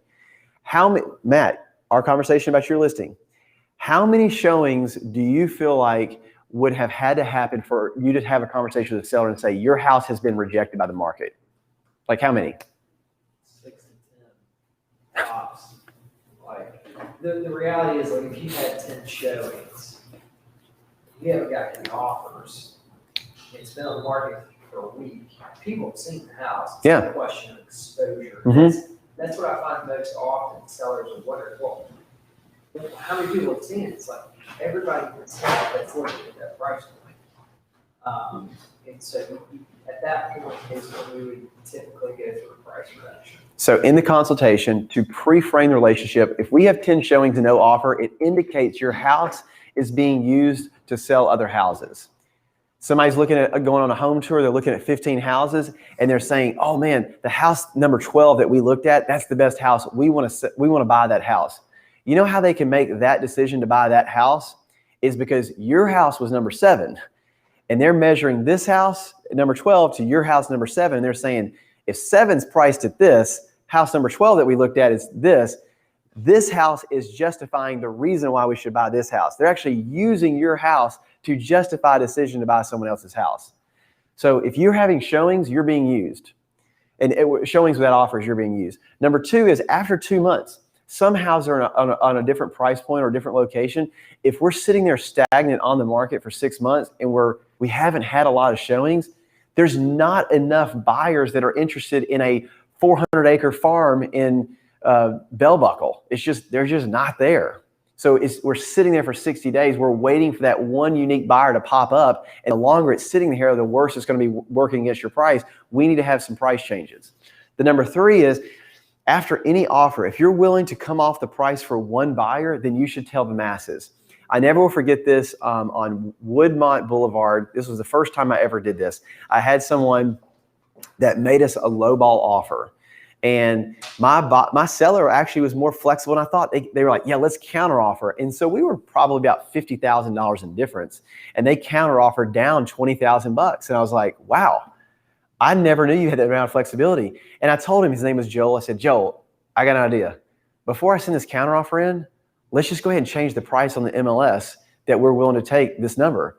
He's like, why? And I said, if you're going to only tell one person in the entire city that you're willing to take $20,000 off, in this moment in time, you should tell the entire city that you're willing to do this. So we actually did that. We sent the counteroffer over, and she was like, well, we're gonna have to think about it. We'll get back to you tomorrow. Well, it's online. And all of a sudden, showings started happening. I'm getting calls. Showings started getting scheduled for that afternoon. And we ended up getting more offers that came in. So I called the agent back and I said, hey, I guess you don't have a decision for me. She goes, hey, I'm really confused. I just saw online yesterday afternoon you changed the price. Why did you change the price? I was like, we told one person, why would we not tell everybody? I said, we already have multiple offers. I just want to call you and tell you to bring your highest and best. So I use that as leverage. And the point being is, why tell only one person when you can tell thousands of people? So and then we reserve the right to go back and change it. If the offers don't work out, go back and restore the price. You don't have to set it in stone forever. Great, we dropped it $20,000, go back and restore the price if you want to. But by making that change immediately, I would strongly recommend, if an offer comes in and your client's willing to negotiate, since you're saying you're going to negotiate this number, I feel like we will create a more competitive environment to change our price online, because it's going to hit people's inbox. As soon as we make that change, it's going to hit their inbox. So I want to try to put more stuff out in the water. A lot of times, you guys already know this. If a house is got an offer on it, you'll go and call all the people who've shown the house and say, hey, we've got an offer. Are you interested? Hey, we've got an offer. Are you interested? And then you call the showings that are coming. We've got an offer. You better come and look at it and make a decision, because we've already got an offer. Does that make sense? So in a way to even pour more gasoline on the fire, make a price reduction. Let it hit all the auto notifications in the city. So now you just send out maybe 100 new auto notifications that someone's like, hey, we must have been on vacation when this one hit the market a few weeks ago. They just had a price reduction. We need to go look at this afternoon. So they may have missed that initial list. Your price reduction match your counteroffer has now hit their inbox. They could have been sleeping when that first original email came in, and now they want to go see it. Now you've put more attention back on the house. So anytime we have an offer that we counteroffer, we need to immediately, like within 10 minutes of sending the counteroffer, immediately change the price. Okay? Number 2 is every 2 weeks. We already talked about it. Every 2 weeks, we're going to change the price. I had RealTracs call me one time. They were not very happy. They felt like I was manipulating the system, and I was. I just told them to get a better system. They were mad because the price change in the MLS, it will hit your inbox if there's a $1,000 price change. So I've told my clients, we need to have a $1,000 price change, or we need to have a price change every 2 weeks. Well, before I told my clients this, I kind of learned the hard way. I had a client call me one time that was irate. He goes, you dropped my house price $100,000 today. You never talked to me about it. And I was like, what? I did not. He goes, and he sent me a screenshot. And sure enough, the price was down $100,000. Well, what had happened was my admin at the time, I told her every Tuesday and Thursday, I want you to go adjust all the prices. So she would just go in there and flippantly just change all the numbers, and she would change all the listings. And then she went on lunch, and then she came back from lunch and changed them all back. And I'm like, I did not know that she just changed, instead of 1,000, it was 100,000. So all my listings were 100,000 off. And so this one, a client called me. So now I just tell everybody up front, We reduce it $1,000 every single 2 weeks. Yeah, it was $100,000 off. Flash sale. It wasn't. So we reduced it. Here's the method of the madness. Reduce it $1,000, log off, log back on, increase it $1,000. So you're back at the same exact numbers you started from. But you tell your client, I'm going to be manipulating the numbers because RealTrack says $1,000 price change will hit people's inbox. Okay, how do I make sure that every buyer I've already erased it. How do I make sure that everybody in the marketplace is going to make sure they get a new email from Scout? Reduction, increase. And I know that anybody who's even around this price point is going to see this house has had a price modification. So just make it a standard. Once a week, go change all your numbers up and down. Tell your client, make it $1,000. Don't do it $100,000. Just make a quick change. And RealTrack's, they were frustrated because they felt like I manipulated the system. And I'm like, well, yeah, you're not a governing body. I am using the software as the software has been coded. If you don't like the way that it's been coded, tell your developers to write a new code. Well, it's not as simple as that. Well, I've been hired to do a job to serve my clients. My clients want this house sold. How do I make sure that my client's house is exposed to the most amount of people? I simply make price adjustments. And I do it every single week. So if you don't like it, write a different computer code. But that's what works for my clients. Argue with that. We have a good relationship. Bobby Joe and I, we're all good. But she's like, oh God, you're making it really hard for us internally because agents get mad when you do these things. I'm like, there's nothing illegal against it. I'm trying to sell somebody's house. Well, yeah, they're getting hit with too many emails, they say. Okay, get better, I guess is the answer. Number 2, a weekend at Home Depot for the seller improvements. If you go on listing presentations, should we do this? Should we do this? Should we do this? Should we do this? Should we do this? My patent answer is, if you cannot finish your home improvements a weekend at Lowe's or a weekend at Home Depot, just don't do it. Either A, be willing to move your stuff out and fully change out the carpet, paint the walls, either make it perfect or don't waste time. Because here's what I learned. Sometimes sellers will just keep doing improvements, keep doing improvements, keep doing improvements. And we talked like 2 months ago, and we keep doing improvements. We're actually never, now we're getting in the fall. It's not as hot of a time to sell the house because you kept incrementally improving the property. Well, we spent this, and so we want to get this. Their numbers in their head just keep moving. So I just try to make it super simple. If you can't get it done in a weekend at Lowe's, let's just don't do it. Simple as that. Let's price it accordingly. This is the condition of the house. Otherwise, you move out, put your stuff in storage, and let's completely renovate and present this property in its top dollar. One time I had a client that used some old taupe brown paint. They're like, yeah, we just painted the whole house. We feel like the house is worth more money. I said, oh my gosh, this is perfect 2004 paint color. This is like what every Beazer house had in it. It was this dark mud brown look. I mean, this is not relevant to today. People are not going to like this look, and you just now feel like the house is worth more money because you just painted an ugly color. Well, that's what they did, and I really wish they'd never done it. I wish we'd have just priced and just got rid of it. So pro tip: a weekend at Home Depot designer and make it perfect. This in between stuff, you're not a designer. Don't pretend to be a designer. Number 3, price for search optimization. Price and hold dollar amounts at $50,000 and $100,000. I just showed you all that and the reason for that. Number 4, build buyer by holding showings open house. I strongly encourage this. I think we do a very good job of this. This has been very effective for us. That's why our average days in the market right now are 6 days in the market. We are smoking the competition because we are building buyer demand, listing a little bit early, and pushing everyone to the open house. I would love if anybody ever gets a client that's wanting to sell their house that's open for an auction. I think a live auction in the front yard would be the best way, most effective way to sell a house in this market. So if you ever get wild and somebody's like, how do we get top dollar? You want to run an experiment? Let's do your house as an auction. Because right now buyers are so frustrated that they are blind bidding on houses. And sometimes they're like, well, what did it end up selling for? I'd have given $5,000 more. I just didn't know where I was. So I think that your seller could actually get more money in a live auction because now there's 40 people standing in this yard. I know my competitors and they're raising their paddles. Hey, I got to beat them, honey. Let's get this house for 5,000 more. Let's get it. Yeah, we'll do it. So if you happen to find a seller who's open for a live auction, I would love nothing more than to test this out with somebody. They're getting ready to do an auction in Hendersonville at the end of Indian Lake, and we were like, oh Man. They were like, we're going just to watch the match. I bet, but it's a great, I think that it would be an incredible way to market yourself. If you have an audience of people at an auction that are going to raise their paddle, the neighborhood's going to come out to see, like, I'm just curious what's going to happen. Who's a scout again? What are they doing again?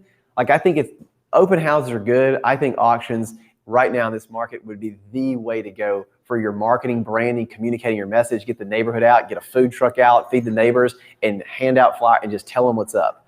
Marketing would absolutely crush an auction. Buyers would love it because they know where they stand, and the seller is going to get top dollar immediately. So right now we're doing open houses. If you have someone who's open to an auction, I want to do an auction really, really, really, really bad. So I got my hands slapped a couple months ago where I made the property active on a Thursday, but no showings until the open house. Mm-hmm. And RealTrack sent me a nice little email saying I was going to be fined if I didn't take it down. It's coming soon. So I couldn't make the property officially active. I had to keep it in good. Please tell Mel and I if that ever happens again. Because my response to them is, seller has instructed us, you're a platform. The seller has asked us this. You mean you're a non-governing body and you're going to fine me for honoring my seller's wishes? That's what they asked me to do. That is not your position. The seller could say, really, like, I had a seller that was the one in Somerset, and they said, you have 2 hours, one open house, 2 hours, active on a Thursday. And we were like, you can come walk around the outside of it, you can come in it, but you have 2 hours to show it, and that's it.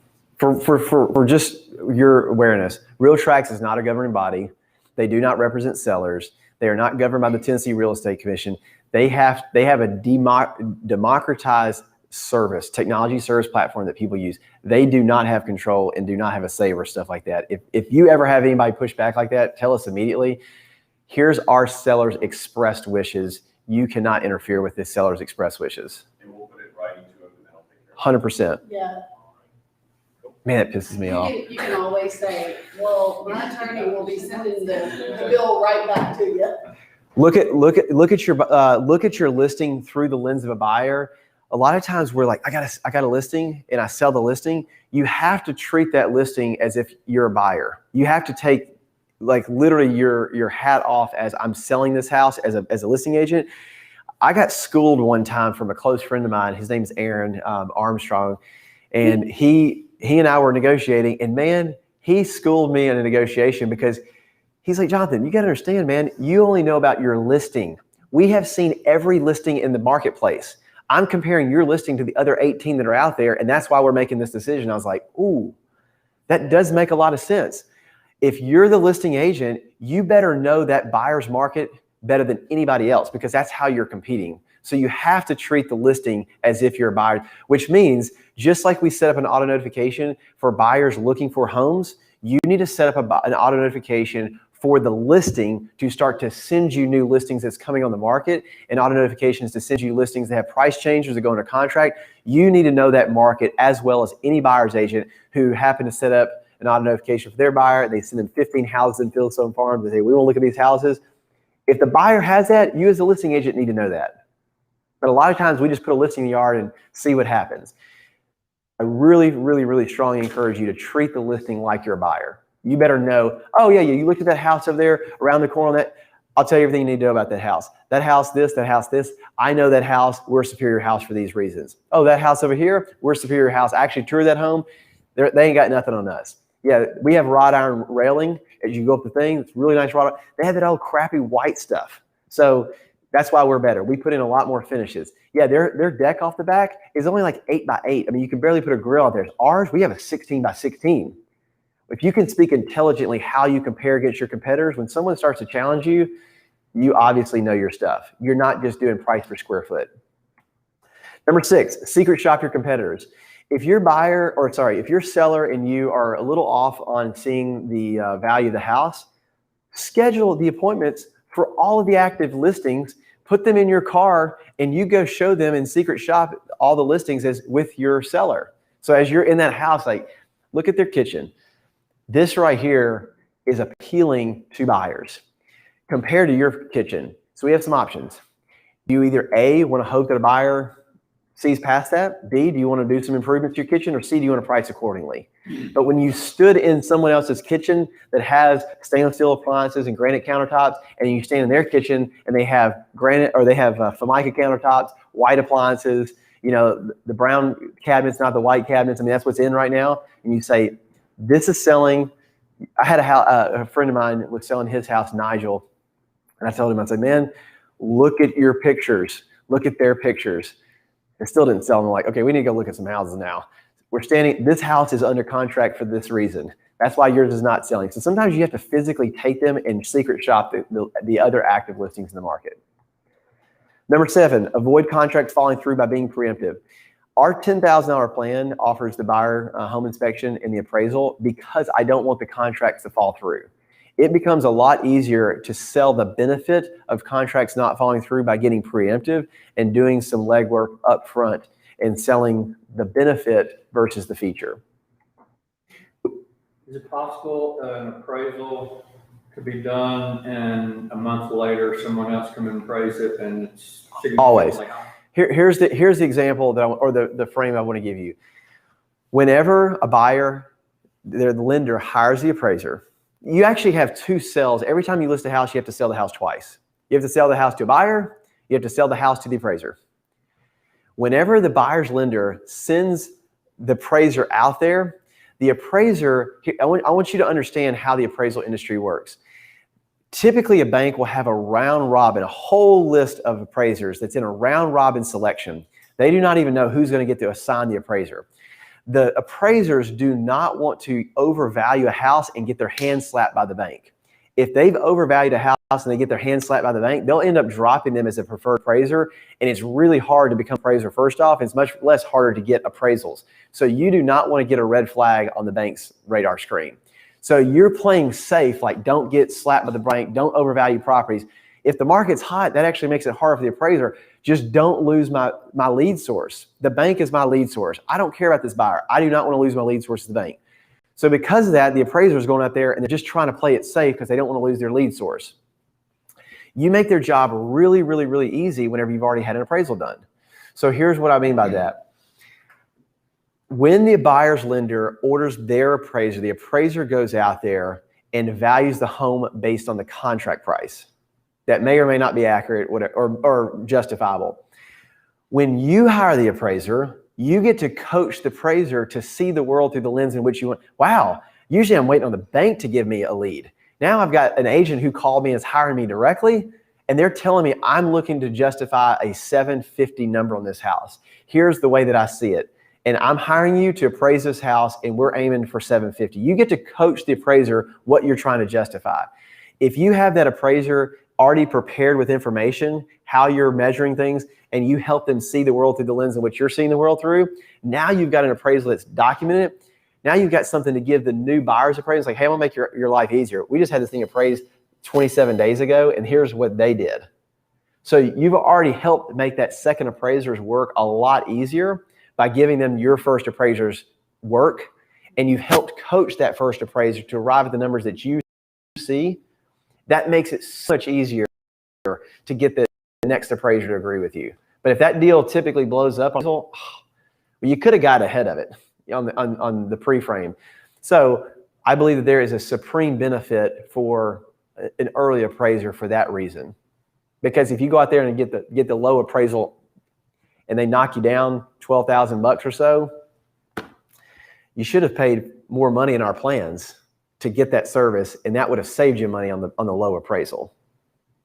And just know legally an appraiser's not supposed to pay for that appraisal, but if you just say, hey, on the kitchen table, there is an appraisal that we had done. They can't use it with the lender, but they certainly can copy the work. Yeah. Because those appraisal forms are somewhat of a template, like, oh, here's how they're valuing each of the, man, it's going to make my life, I can actually go on a date night with my wife and get my work done quickly versus me sitting here researching it all. I can just copy somebody else's work. Yep. So you're helping your seller by helping the appraiser. Weekly update calls. A lot of agents get frustrated with their clients because their clients ping them, text them, call them. What do they think? What do they think? Hey, they got the showings. You may want to make an offer.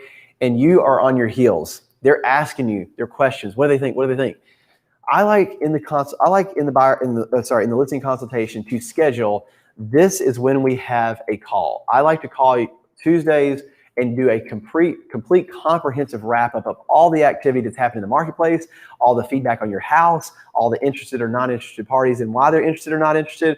I want to give you a complete download once a week versus you pinging me throughout the week. And frankly, you're going to feel like I'm not paying attention, because if, let's just say for talking purposes, I'm at dinner and all of a sudden you're text messaging me, hey, what does people think about my house? And if I don't respond to you, you're going to feel like you aren't being priority.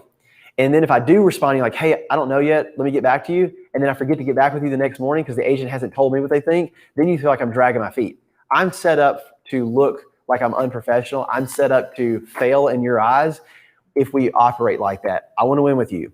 So to win with you, I operate by communicating 1 day a week, and it's completely comprehensive that I get all the answers done. I'm going to give you a comprehensive download as what's going on in the market. So by doing that, you set the expectation in the consultation about when you talk and when you don't talk. And it's going to save you a lot of heartburn of like, God, man, they always text me and I always want to know what's up. Okay, instead of being reactive, be proactive. Let's schedule an appointment on Tuesdays, 9 o'clock. Here's my update call. I'm going to call you and tell you, here's all the stuff that you need to know. That's a very reactive 6 or 7, 8, 9, 10 times a week. What do they think? What do they think? Should we do this? Should we do this? This house just came on the market. Should we change our price? Or should we have another open house or should we not? I want to do that. Strategy number 9, you need to be at the appraisal. Your seller deserves to have a representative at the house to advocate for them with the appraisal. Go to the appraisal. If you get multiple offers, you need to show them we had multiple offers. Here's all the offers that we received. This is how the market responded. That's why we chose this offer, that you're doing appraisal. The market is certainly there. Here's all of my offers. You need to tell them about what you experienced. We had this many showings, this many people at the open house, this many offers. It's amazing how the market responded. So if the appraiser's not there, they may think, wow, there's only one offer in this place. I can't even justify this. That's why you got to be there. Number 10, defend against agents who try to get listings by overpricing them. Sometimes on listing presentations, I like to go ahead and pre-frame with the seller about the different types of agents if they're interviewing, especially. If you're interviewing agents, there's 3 types of agents. There's an agent who will price the house too low and hopes to get a quick sell. There's an agent who may price the house accurately because they want to make sure that they can align with the market. And there's agents who may want to overprice the house, frankly, just to impress you. This happened twice to Mackenzie and I last year. And an agent says, oh, I can get you $1 million where we can only comp it at $800,000. And they said, I'm going to choose this other agent because they say they can get me $200,000 more. They didn't. They ended up going for 90 days. They had to take it off the market. They tried again, had to take it off the market. It just didn't go very well for them. So I should have pre-framed with that initial meeting is that there are agents who will overprice your house in an effort to impress you for you to choose them. If you're going to make a selection based on the agent who's going to give you the biggest number possible, here's what I'm asking for you to do. If you make that selection, say yes to them, but my recommendation is do not let them have a price reduction. If their big mouth told you that they can get a number, do not let them reduce it. Stick it to them, and I hope you get it. But in the event that they overpromise and underdeliver in terms of what they think the house is worth, I want to be the second agent. I want to be your first call and say, they actually couldn't sell it at $1 million and you didn't think they could either. I'm hiring you. Don't let them go down to $950. Don't let them go down to $925. No way. Their big mouth won the listing. I'm not going to let them use our work and our strategy to be able to sell it at a lesser price. So in the listing presentation, that's a powerful conversation when you say, if we're not giving you the number that you believe should be and somebody else is giving you a vanity number, I hope I'm wrong and I hope that they're right and I hope you make a ton of money. But if they're wrong and if it hurts you, don't give them a way out. Fire them and hire us. Don't do price reductions because I just don't believe in the number that they're giving you. So that's how you would defend against an agent who would overprice the listing. Almost done. Number 11, be willing to test your price and adjust based on buyer dynamics. One of the things I love about a coming soon listing is if you do not have phone calls of interest when you list it on a Tuesday or Wednesday, if there's nobody chirping, nobody reaching out until Sunday, we might be priced a little bit too high. There may not be a buyer for this. So you can test your buyer test your pricing. Sometimes you can price it low, and if you're getting bombarded with phone calls, guys, we are getting all sorts of activity. I think we should adjust our price. So just know when you list a price, it's not set in stone. You can move it up or move it down. So I'm okay with testing a number. And what we're trying to do is to find, and remember I drew that illustration, where are the fish? I'm trying to make a couple casts and find out where they are. And I can make those pivots in a day or two. I can go at 950 today. Tomorrow, let's adjust it to $1 million. And then Thursday or Friday, let's adjust it to 900,000. That may sound absolutely illogical and crazy, but you will find very quickly where people are in the scale. So you reserve the right to make adjustments and test the market price sensitivities, and you don't owe anyone an explanation outside of your customer. We're looking for where the fish are. We are going to make pricing adjustments. We're not going to let people look at the house. You reserve the, like I had a client the other day, I said, you do realize if we list the price too low and you get all sorts of offers, you do realize you don't have to accept anybody's offer, and you can take the house off the market and relist it higher. You hold all the cards. You have maximum flexibility. Sometimes sellers feel so rigid, like, oh man, are we picking the right number? We got to get the right number. It's a test. Let that number move day in and day out and see what people respond to. And if you don't like the offer you get, reject it and relist it another number. So I just want to free you guys to be willing to test your price and make adjustments based on the market. One of the most powerful things that I always tell the seller is, I hope that I'm wrong, and I hope that this house sells for a lot more money. You make a lot of money. Like, I hope I'm wrong. This is all I can justify, but I hope that there's a crazy buyer who's willing to prove me wrong, and you are the one that benefits from that. So I'm willing to price it a little bit higher, but I also want to make sure that we have the ability to adjust it as needed to find where that sweet spot is. Art, not science. Number 12, just because you list a home doesn't mean you have to accept an offer. I just said that. You list the house, we're going to go for 3 days. In 3 days, we're going to make adjustments. And we're not going to let anybody see it. We're just trying to see, does this phone ring? Does my emails blow up? And if they don't, we thank God we did a test. Okay? So it does not have to be super set in stone. Number 13, tell sellers what they need to hear, not what they want to hear, very similar to buyers. And number 14, put the seller's needs, very similar to buyers. Put their needs ahead of your needs. I hope I'm wrong. I hope some crazy buyer proves me wrong and you make way more money. My goal is for you to win. I just don't know if I can justify it to agree with you. So my job is not to agree with you. My job is to serve you. And so I want to serve you at the deepest level. And I think that we need to have some bit of flexibility with one another about where we price the number. And so that typically does pretty well whenever I demonstrate I'm here to serve, I'm not here to please. Okay? So those are our seller strategies. I want to give you a few principles, and then we'll take a break. And then the last segment, we're going to do this principles for 15 minutes. We're going to take a break. We're going to come back to the listing presentation and go through that together. So there's some listing principles, and this is something that is new for the listing presentation. This is some things that I have learned probably in the last 12 to 18 months that have been extremely helpful in my communication with sellers. You know, sometimes it's better to give an analogy, or better to give a story, or better to give a principle. Like, you ever heard of Aesop's fables, like the old nursery rhyme? They would tell like a story about Aesop's fable to reinforce a virtue or a value. So sometimes it's important to maybe step away from the house, step away from this particular circumstance or transaction, step away from this pricing, and give a principle, and then apply the circumstance to the principle. So here's what I mean by that. There's a few listing principles that I think that are true to pretty much every single property in America at any time in history of the world. Like, these principles are somewhat immutable to real estate. So whenever you speak in principles, then I get to align the customer and our strategy to the principles. So number one is, real estate is self-correcting. If you list the property too high or too low, the market will respond accordingly. So I'll give them a principle. I'll say, here's the deal.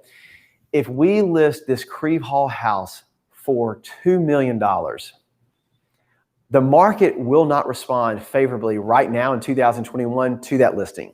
However, in the year 3049, that will probably be a steal of a deal. So time and money are directly tied to one another. So if you want to sell this house like in the next 30 seconds, a minute, I bet I can sell a house in a minute. If I put on Facebook, it's for sale for 10 cents. You don't want to sell it for 10 cents. So the principle is real estate is self-correcting. Too high or too low, the market responds to the number. Sometimes we're not so sure about where the market is, so we need to have flexibility in the number. So if you're too low, too high, it will sit. If you're too low, it'll sell immediately. There is a happy medium. I feel like that pricing things on the lower or more reasonable side is the better approach because it builds demand. It does build a competitive environment, and then that number starts to get bid up to the highest number possible. I think that that's probably the better approach than to let's start off high and let's lower it until we find the right person. Well, now those days of the market have started ticking up. Now people are like, oh, there must be something wrong with this property. Oh, it's overpriced. It's, for 3 weeks it's been sitting there. I would almost say if I can justify this easily to the appraiser, that's my number. Because I got to sell it twice. Remember, I got to sell it to the buyer. I got to sell it to the appraiser. If I can easily justify it to the appraiser in this market, there's a really good chances that this listing will catch fire and it'll get bid up. Then when I get multiple offers, now I've got 4 or 5 different offers to show the appraiser how the market responded. I was reasonable on the first listing. Look what happened. So when you anchor into a principle, sometimes people will agree or align with this, and then you use their use case. So here's an example. If I said, Skip, real estate self-correcting, too high, too low. So on your house, I know that you want $600,000. And I know that number for this market right now, that is aspirational. And listen, I hope you get it. I hope you get way more than that. I want you to make as much money as you possibly can, Skip. But when I did my comps, I'm really, really, really reaching to be able to justify to an appraiser that this house is worth $550. I got to sell this house twice. Maybe we get lucky and catch that buyer at $600, but I'm going to have a really hard time making the second sell to the appraiser. But I feel strong I can make the $550 number. If we list the house at $550, I believe that it may leave a little bit of meat on the bone where someone can look at this house and say, this may be a value. If I can receive a few offers, hopefully 2, 3, 4, 5, 6, 7, if I can get enough offers that push that number closer to the 600 that you want, or hopefully even more, I want you to make as much money as you can. I then have a big enough sample size of appraisals or contracts to give to the appraiser to help justify your number. If you're asking me just to justify that number straight cold to appraiser, I'm going to have a hard time. I'm just going to shoot you straight. I'm going to have a hard time. We may get lucky and get the right appraiser that overlooks these things, or he may shoot a hole in our foot and says, no. I can only get you to 570, and that was a reach. Oh, 570, man, we just cost you 30 grand. So I'm trying to help you arrive at your number, but just because we don't start there does not mean we're not trying to get there. So that's why real estate self-correcting, I'm trying to price the house where we can get some momentum behind it and that we arrive at the 600,000 versus start there. There's a big difference. Start and stop is 2 different numbers. Got it? Principle number 2, home values are determined by willing and able buyers. If someone shows up to look at that house, I'm going to go ahead and assume that they're able. Otherwise, they probably would not. A realtor would not be showing, hopefully, please God, don't show properties that the client cannot afford. So now the question is, are they willing? They were able, now are they willing? So if I get a low offer, I'm going to ask the client, I'm going to say, help me understand, what about this property was a disappointment? Why did you not feel like it was worth what you showed up for? I'm going to try to negotiate around the willingness because we know the ability is probably already there. What this also means for the seller, if home values are determined, I really don't care what you want. I don't care what you need. It has everything. The buyer is going to tell you what your house is worth. So here's something that I've recently adopted as a truism, or maybe even a new principle I should probably add in here. Real estate agents do not determine the value of the house. Appraisers do not determine the value of the house. The market determines the value of the house. And so we have to position the house in the marketplace where the sellers and buyers determine this is the value of the house. So seller, I don't really care what you think the value of your home is. You don't make that determination. The buyer does. I don't even determine the value. My job is to create a marketplace. So I'm trying to create a large enough marketplace where enough buyers have interest in this home that come to this house that pushes the value higher. They lose their marbles. They literally compete and pushes it as high. I can promise you this, you will sell your house for the most amount of money in the history of Nashville if you list it right now. Where that number is, we'll find out. But I'm going to help you create a marketplace that hopefully artificially pushes that as high as possible. I get enough multiple offers that I can then go to the appraiser and sell this the second time. That's what I'm trying to accomplish. So when you tell someone a principle like this, you move beyond someone's like, well, I've put this much in my house. I've done this to my house. I've done this to my house. And my neighbor says it's worth this. I don't even want to hear the story. I want to tell you the principle first, and I want to align our strategy to the principle. Principle number 3, your first offer is typically your best offer. The longer the days in the market rack up, if your first offer does not work out and you're waiting for the next offer, I have seen this happen so many times. Like, oh, I wish we'd have taken our first offer. Oh my gosh, that was the best offer we'd ever gotten. There's occasionally an outlying circumstance that does not happen, but I want my seller to have sensitivity, intentionality. I don't want them to get the first offer and like, well, let's just kind of hang on and let's just see if we can't get something better.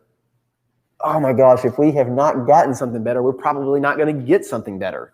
I want you to work the first offer, because if we're not willing to work the first offer, they're going to get cold and leave. Time's working against us. Money and time are really tied to one another.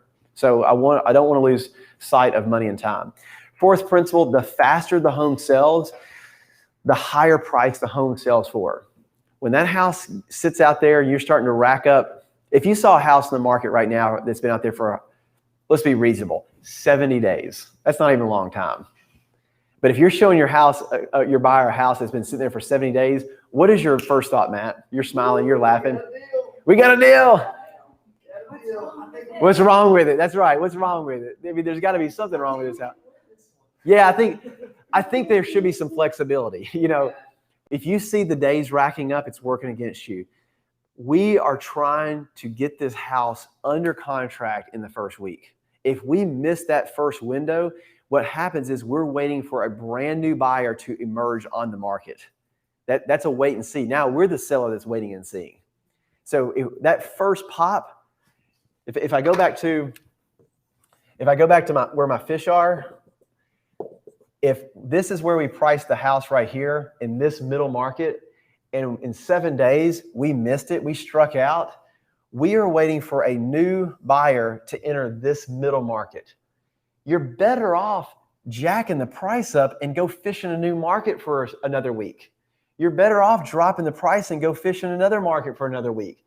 You can either wait for someone to enter one by one into this market, or you can go put your price in another market and start to fish in a different pond, like literally in the next day. Jack the price up. Let's fish here for 3 days. That didn't hit. Okay, drop the price below. Let's go fish in this market. That makes sense? So your price, I want to give you a word.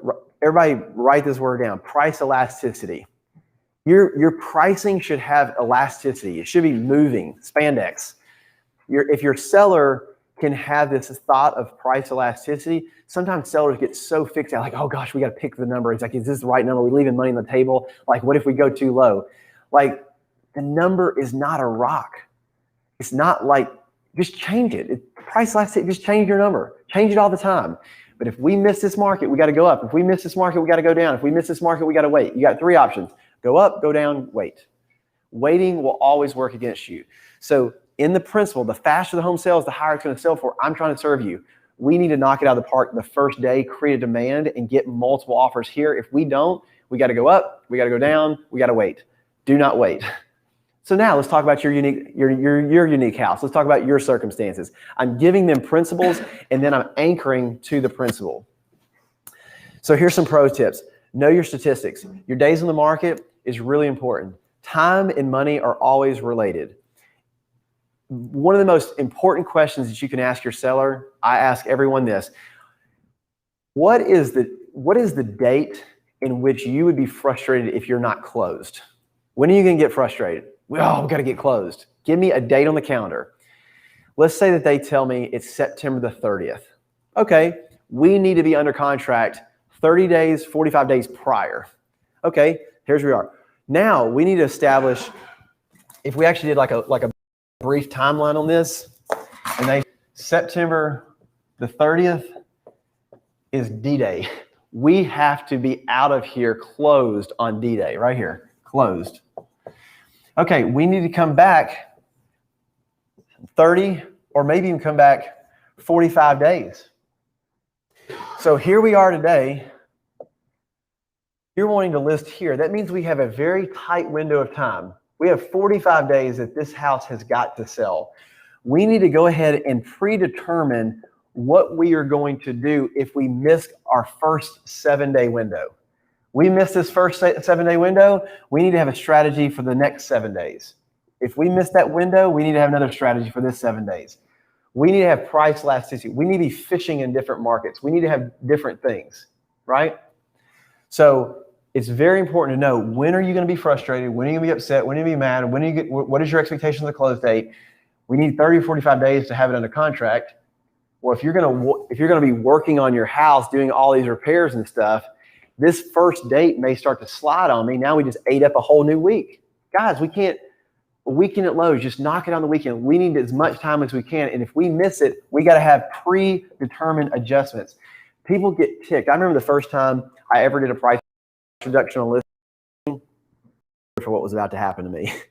I listed this house and I was trying to help this guy out. He was a pastor, so my expectations probably were a little bit more grace-filled. And I thought the price should be more than he thought. So I was like, nah, I really want to try to help you. I want to get it right here. Could not give this house away. 30 days later, I called him. I was like, hey, man, we need to make a price reduction. And I did not know this guy. He was a referral. He said, nope, you pick the number. You have to stick to it. It has to sell. And I was like, it ain't selling. And man, and so finally got to the point, I was like, we had a 180-day listing. 30 days in, I couldn't hit the number. He literally would not let me reduce the price for 180 days. I think he relished in chewing me out every other week. And he would not let me cancel the agreement. I said, you need to fire me and hire someone else. He goes, no. You're going to learn a lesson. If you're going to tell someone that you think you can get that number, you're going to stand behind, and you're failing me. I expect better from you. I mean, he was whipping my butt every chance he got. I was like, man, I'm telling you, it was intense. It was not grace-filled. The guy spent time in prison he had some edge to him, just to say the least. Baggage. Huh? Some baggage. He had a strong edge to him. I was blown away about his intensity around me sticking to that first price, and he ate my lunch for 180 days. Would not let me cancel the listing, would not let me drop the price. So the point being is, with the first time that I called him about a price reduction, he flipped. He was like, price reduction? You have never said anything about a price reduction when I listed this house. Now you're going to come to me and tell me I need a price reduction? I thought everybody knew about a price reduction. He was not happy about a price reduction. Pre-frame everything. Here is when we are going to have meaningful conversations about price reductions if we miss our mark. We are going to have a plan for price reductions if we miss our mark. The market's going to tell us if we were right or wrong. We need to have price elasticity to make adjustments. I should have pre-framed all of that in the consultation. So I told you that I'm kind of leaning into more principles. I want to communicate principles and strategy, then talk about their story and their needs and their expectations and the circumstances in the market. Not get into the market valuations and price per square foot. No. Days in the market, we're gonna make sure that we do not blow past the average days in the market. Otherwise, we're gonna get a black eye through the buyer's lens. We're gonna make sure that we price this house and have a plan of reduction so we don't blow past the days in the market. List price to sales price ratio, they need to know that. The average sales price, sales volume, and transact. How many houses are actually selling? What is the average price selling for? In my statistics, I like to use testimonials and reviews to anchor in, like, hey, here's how much our average price house is. Here's how much our average days in the market is. Here's how much our list price to sales price is. It's important to know how we stack up against these numbers. Right, sales volume, is that sales volume and transactions or Scout? You know, I like to lean on the biggest number, whatever the biggest, or the best number. Sometimes the biggest number of days in the market, you don't want the biggest number, you want the best number. It's 6. I like to speak in terms of the company. I only speak in terms of the company. One time I missed on a listing. Mackenzie and I went to it. It was off of Edmondson Pike. I thought for sure we had this listing. And we ended up losing it to a village agent who was selling, I think it was like their second house ever. I'm like, how the heck did we lose to this village agent this is like their second sale ever? This is actually their first listing. So I called the seller and I said, you know, give me feedback. I want to learn. I'm going to have a lot more listing presentations in my life coming up. I want to learn what could we have done to win your business. And he goes, well, you just didn't have enough experience. I said, teach me what experience looks like in your eyes. I mean, like before I even respond to him about experience, I said, help me understand when you say we didn't have enough experience, what do you mean by that? He goes, well, Village has sold 3 houses within a mile of my house in the past month and you guys haven't. Yeah, but they've never even sold a house. Like you're speaking to the company name. You're not speaking. So some people don't care about the company name. Some people do. So what I learned is I want to speak to whatever the biggest true number is that's the most impactful to the. So if Scout's average days on the market last month is 6, I'm speaking to 6. My average days on the market, I'm not, selling really. If mine was less or better, I'm speaking to that. If I'm speaking in number of transactions, I had a meeting this morning. And one of the things that came up was about the number of the total sales volume. We did over 30 million last month or this month. So I said, yeah, we did. He's like, wow, that's amazing. Well, now I didn't do that, but that's what the company did. We did 30 million. That is true. So I want to be very truthful about the number and be able to back that up. But I'm picking the number that is the best point of reference for the seller.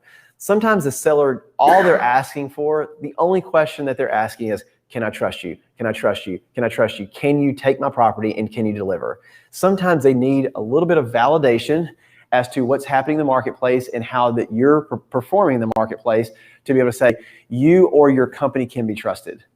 You or your company, that's all they're asking for. Can I trust you? Can you or your company be trusted? So you need to know, man, I haven't had a listing in the past month. So you can speak to, at Scout, the last month, we listed, at Scout, we've listed 40 houses in the past month, whatever that number would be. You can speak to the greatest number. You will not have someone, wait, how many did you personally have? You don't have people that dig in on you. Know the biggest number and lean out. So in those 40 houses, our average days on the market is this. We have a strategy. So I'm teaching them the truism behind it, but I'm leaning on the biggest number. It makes more sense to sell Scouts numbers anyways because you're selling Scouts flat fee plan, you're selling Scouts team, you're selling everything Scout. You're just the person presenting it. Mm-hmm. So let's take a break. I want to take a 10-minute break, and then we're going to go through this listing presentation. Boom.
I want to give as a pre-frame.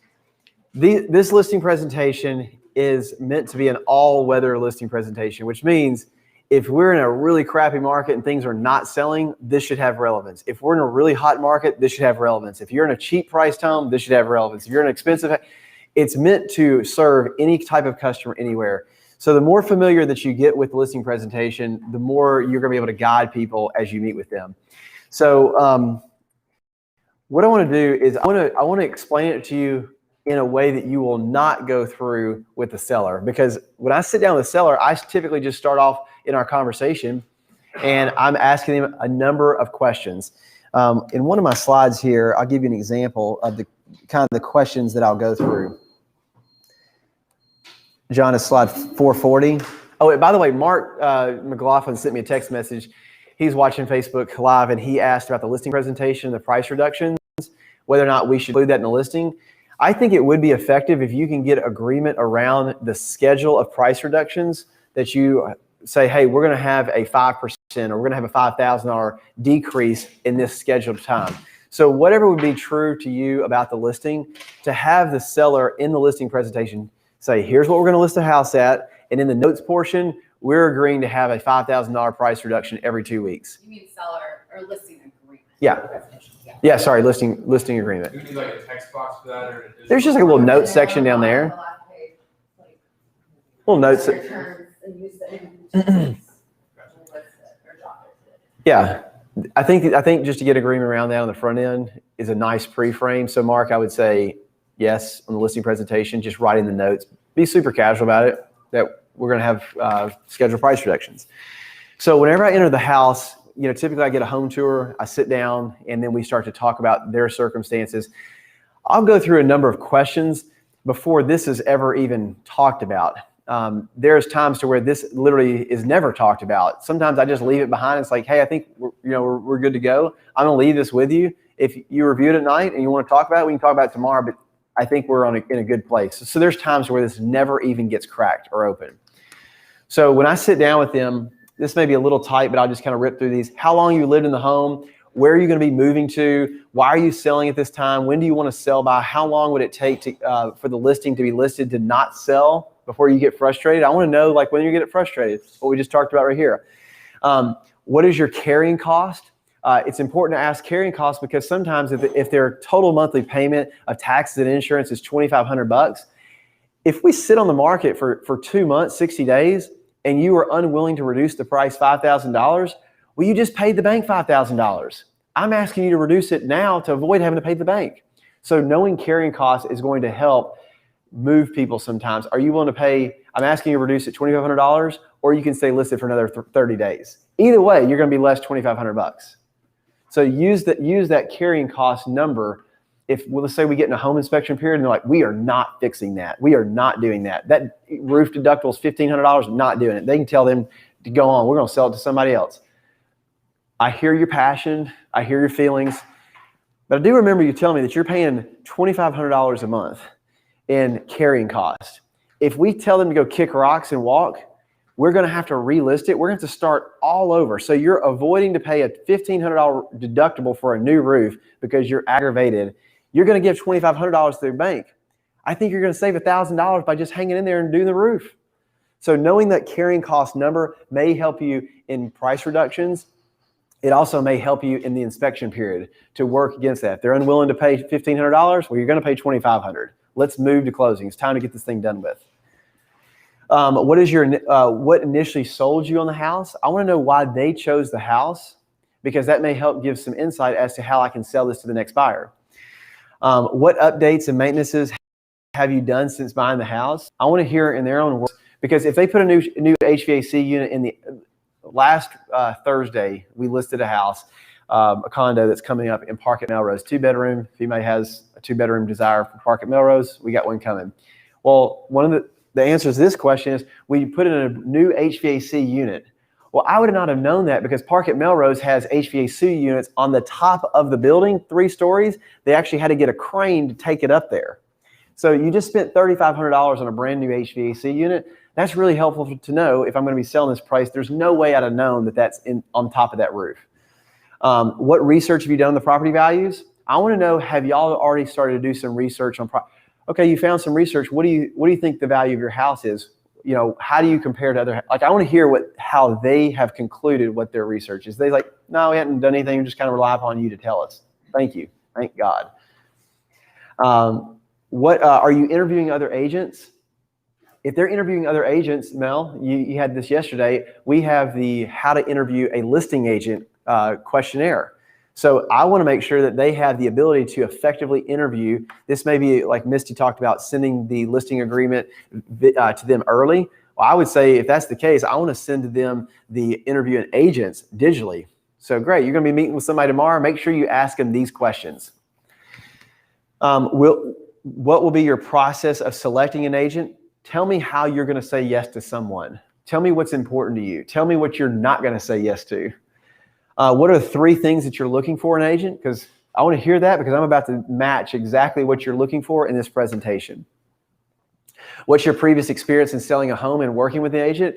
89% of people do not use the agent they last worked with. So you've probably worked with an agent before, and there's probably a reason why you're not working with them. I want to know why you do not work with them, because I'm not going to repeat what they did.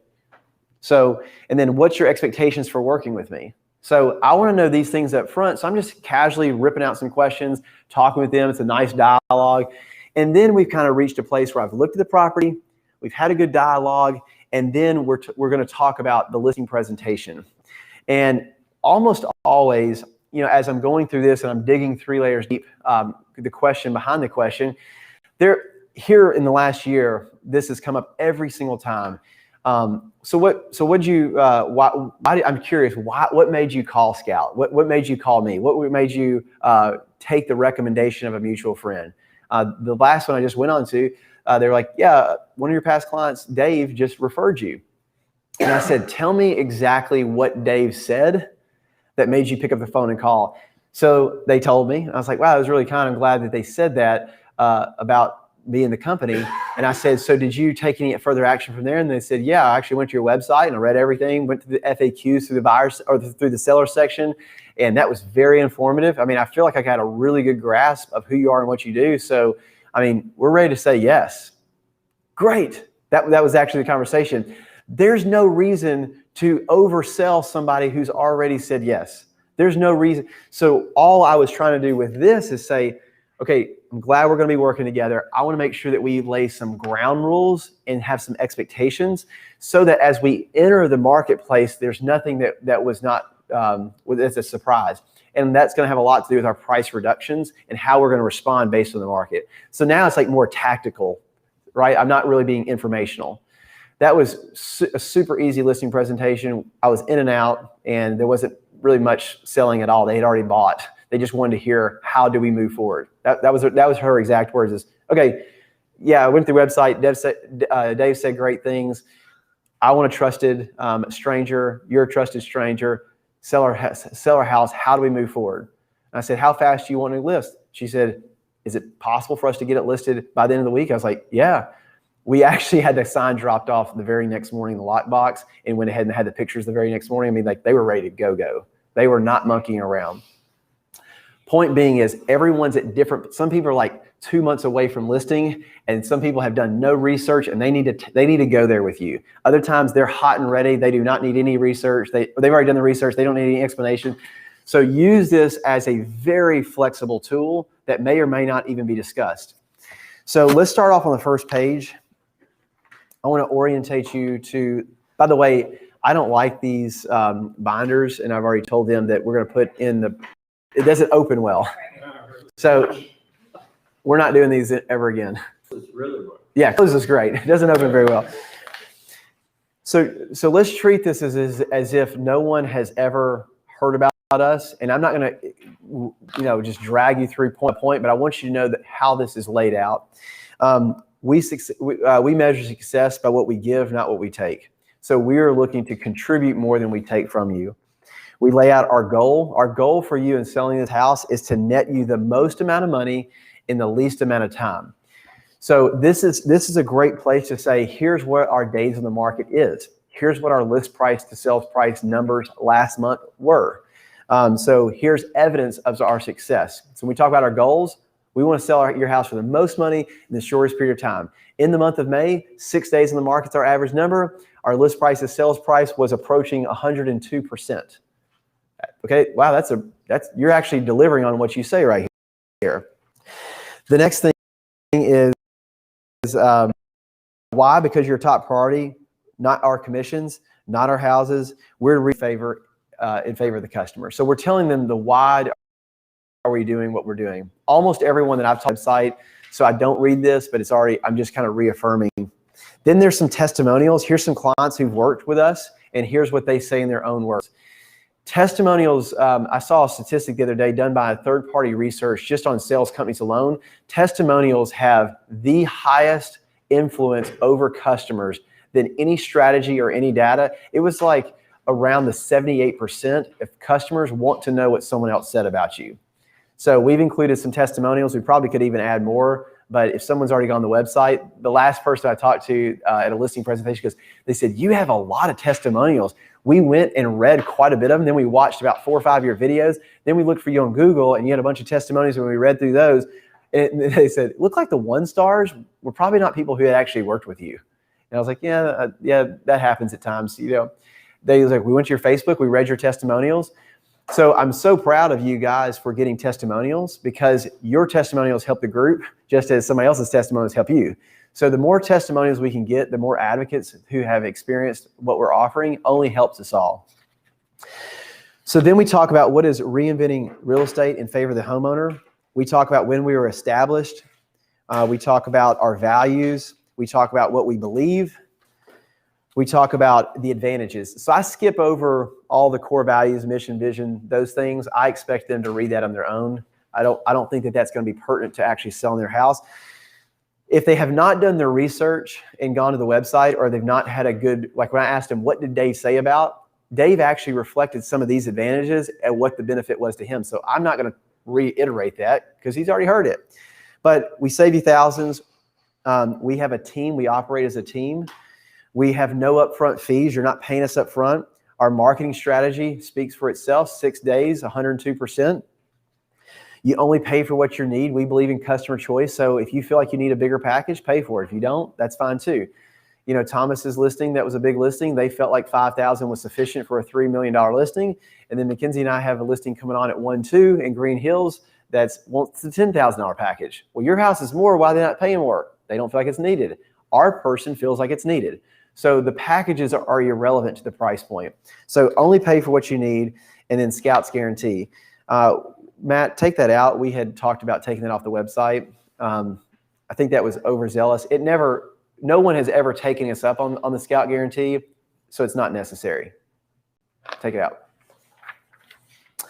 Stats over the years. So this slide right here, because every month the numbers change, we'll probably update this page maybe once a quarter, once every 6 months, so that the information may be a little outdated as whenever you're having your listing presentation.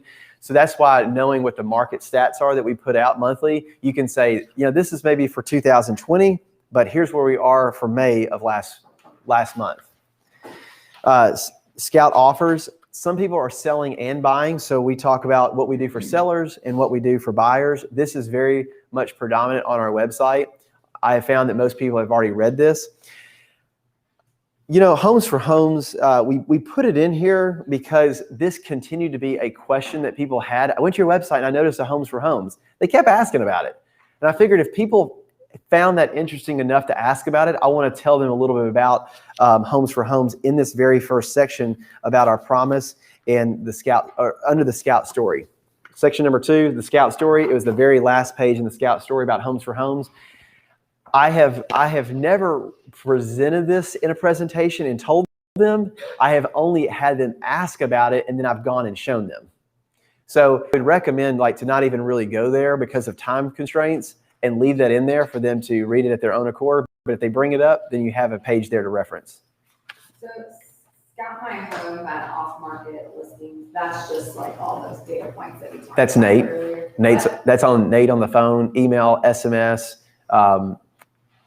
The very last thing under the buyer of Nate will pull the data for SMS, mass text messages, his voicemail drops, his direct email. If you tell him that you have a buyer looking for it, you're going to need to give them the benchmark house, and you're going to need to give them the buyer criteria, and he will go to work for finding off the market properties. So is there a fee for that? No.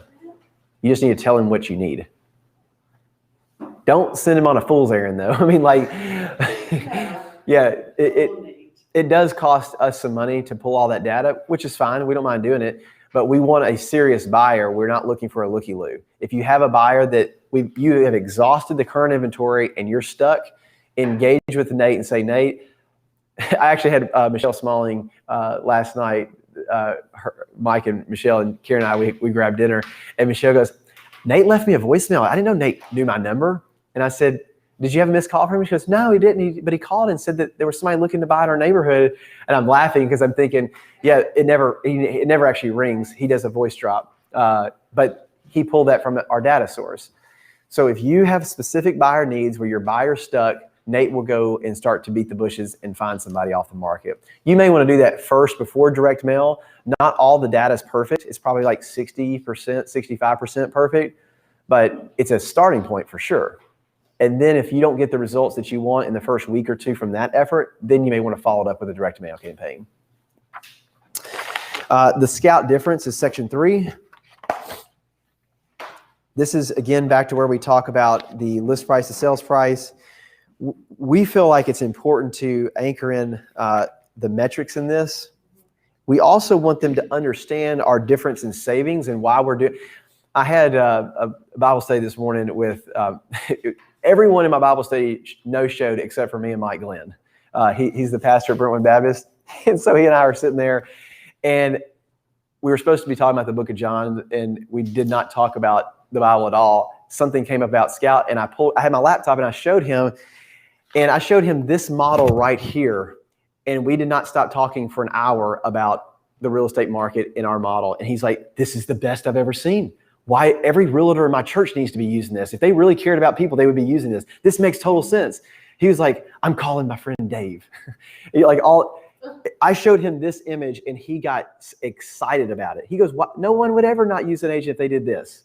So sometimes the show and tell method of showing this is the way we see the world. People are earning equity in their house. We want to help them preserve their equity. He felt the heart behind it. He felt the reason behind it. And he's like, I want to tell people about this. This is awesome. It was a pretty cool moment. But that being said I want to show the customer and give them an explanation of why we're doing what we're doing. When I met with this seller the other day, Lindy, she said, the whole time I've been waiting to see like what's the catch behind your model. Like, there's got to be a catch. I don't think this is her words. I don't think there is a catch. I just think you're good people. And she goes, thank you. I'm in. This is great. And I was really proud, but sometimes you just got to show an image of the way we see the world, and someone immediately can recognize that image and say, this is where I exist in your story. The difference in agents, I don't want to shade on agents unnecessarily. I want to give a perspective, though, of that if someone does not have some team or some resources to support them when they get sick, when they go on vacation, you as the seller are going to be affected. If you only have one person who can help you, that's a problem. So we want to make sure that we have a team, whether that's contract to close, listing coordination, or marketing coordinator. We have people that are working to help with that listing. It's very, very, very important to show a distinction about an independent contractor versus an interdependent team. You're the dentist, you're the doctor. Alita's like, hey, I got a team that works for me. This is what my team does for me. So own it. I mean, it's yours. We also want to speak to the difference of sometimes this comes up. Tell me, Jonathan, tell me what the difference is this happened last week. Worth Properties was there was an agent that used to work, that still works at Worth, that was their past agent. They said, what's the difference between you and Worth?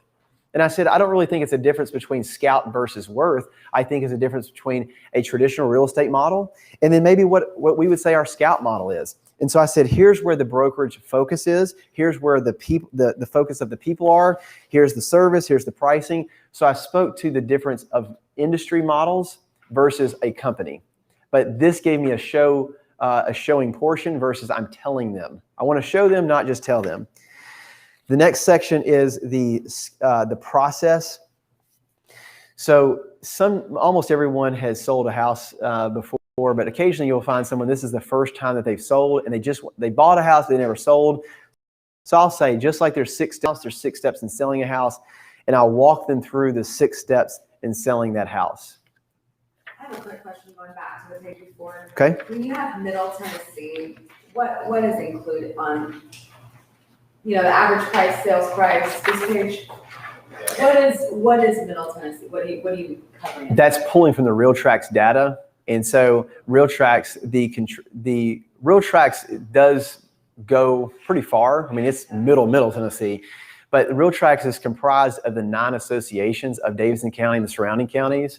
And so when they pull their Middle Tennessee market data, we communicate what their Middle Tennessee market data is. So that's like Clarksville to Shelbyville. Pretty much. Okay, all right. Just wanted to I think that's include that. that's a fair comparison generally, because if you go to a listing in Spring Hill versus a listing in White House or Lebanon, it's all over the map. I mean, it gets really hard to zone in on how we compare to that specific market, because are we counting Mount Juliet in that? Are we counting, if we're in White House, are we counting Gallatin? I don't think White House and Gallatin are the same. Very close. Those are different markets. People are going to choose White House and Gallatin for totally different reasons. So we want to just speak to, here's what the market's doing generally. Here's how we are performing to the market generally as well. This was funny this morning. Mike, he goes, man, I imagine you guys are really appealing to the millennials. I bet this is really cool for the millennials. And I said, Mike, actually, it's a little bit different. I said, we are finding that people whose money is super valued in most, people who are more mature in their home buying process, they've owned a few houses, have more of an affinity for our model because they actually know the impact. Secondly, is people who are older that have some retirement goals or income goals. They have some bigger purchases that they need to make. They're not like hip on the street. They just got married and were like looking for beer money. No, these are people like, I'm saving money for college. So we are finding people who are a little bit more advanced in age that have a reason for that money are finding. And I said, actually, right now we are number 3 in the city for the average price of homes. And John and I, we pulled the data last week, and surprisingly enough, there's Worth, there's Frederick and Clark, and then there's Scout. Compass was like number 9 or 10, was that 9 or 10? And I was like, wow, our average sales price is number 3 for the highest price. So it's not like young millennial first-time home buyer things. It's actually more mature, advanced clients. For our sphere of influence typically is with our age demographic, whatever age we are. But we are finding that cold people who are reaching out are more advanced, mature sellers that know the difference. And then there's people who don't quite know the difference, but they will if they keep selling houses.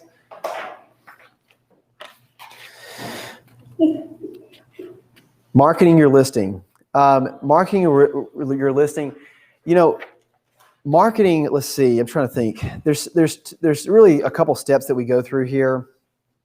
I'm trying to be mindful of time because I have a hard 12 stop.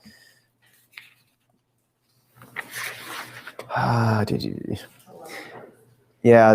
Well, we can take questions because you're not running. Well, I'm going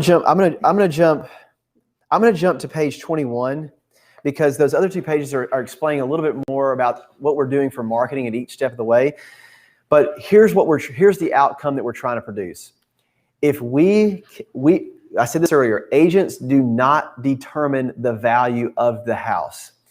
The market determines the value of the house. A willing and able buyer, they got to tell you what the house is worth. Ultimately, that's what it is. So if the market's going to tell us what the value of the house is, what is our jobs? We actually create markets. We actually are creating an ecosystem or environment where people show up to bid on the house. So what we are trying to do is when we list that house in the first 5 days, we are trying to generate the largest active buyer pool possible. And we are trying to produce a competitive environment around that buyer pool. If we miss right out the gate, this thing's going to get stagnant for a while. So that's the importance of the marketing plan, is to build a marketplace that makes a decisive decision.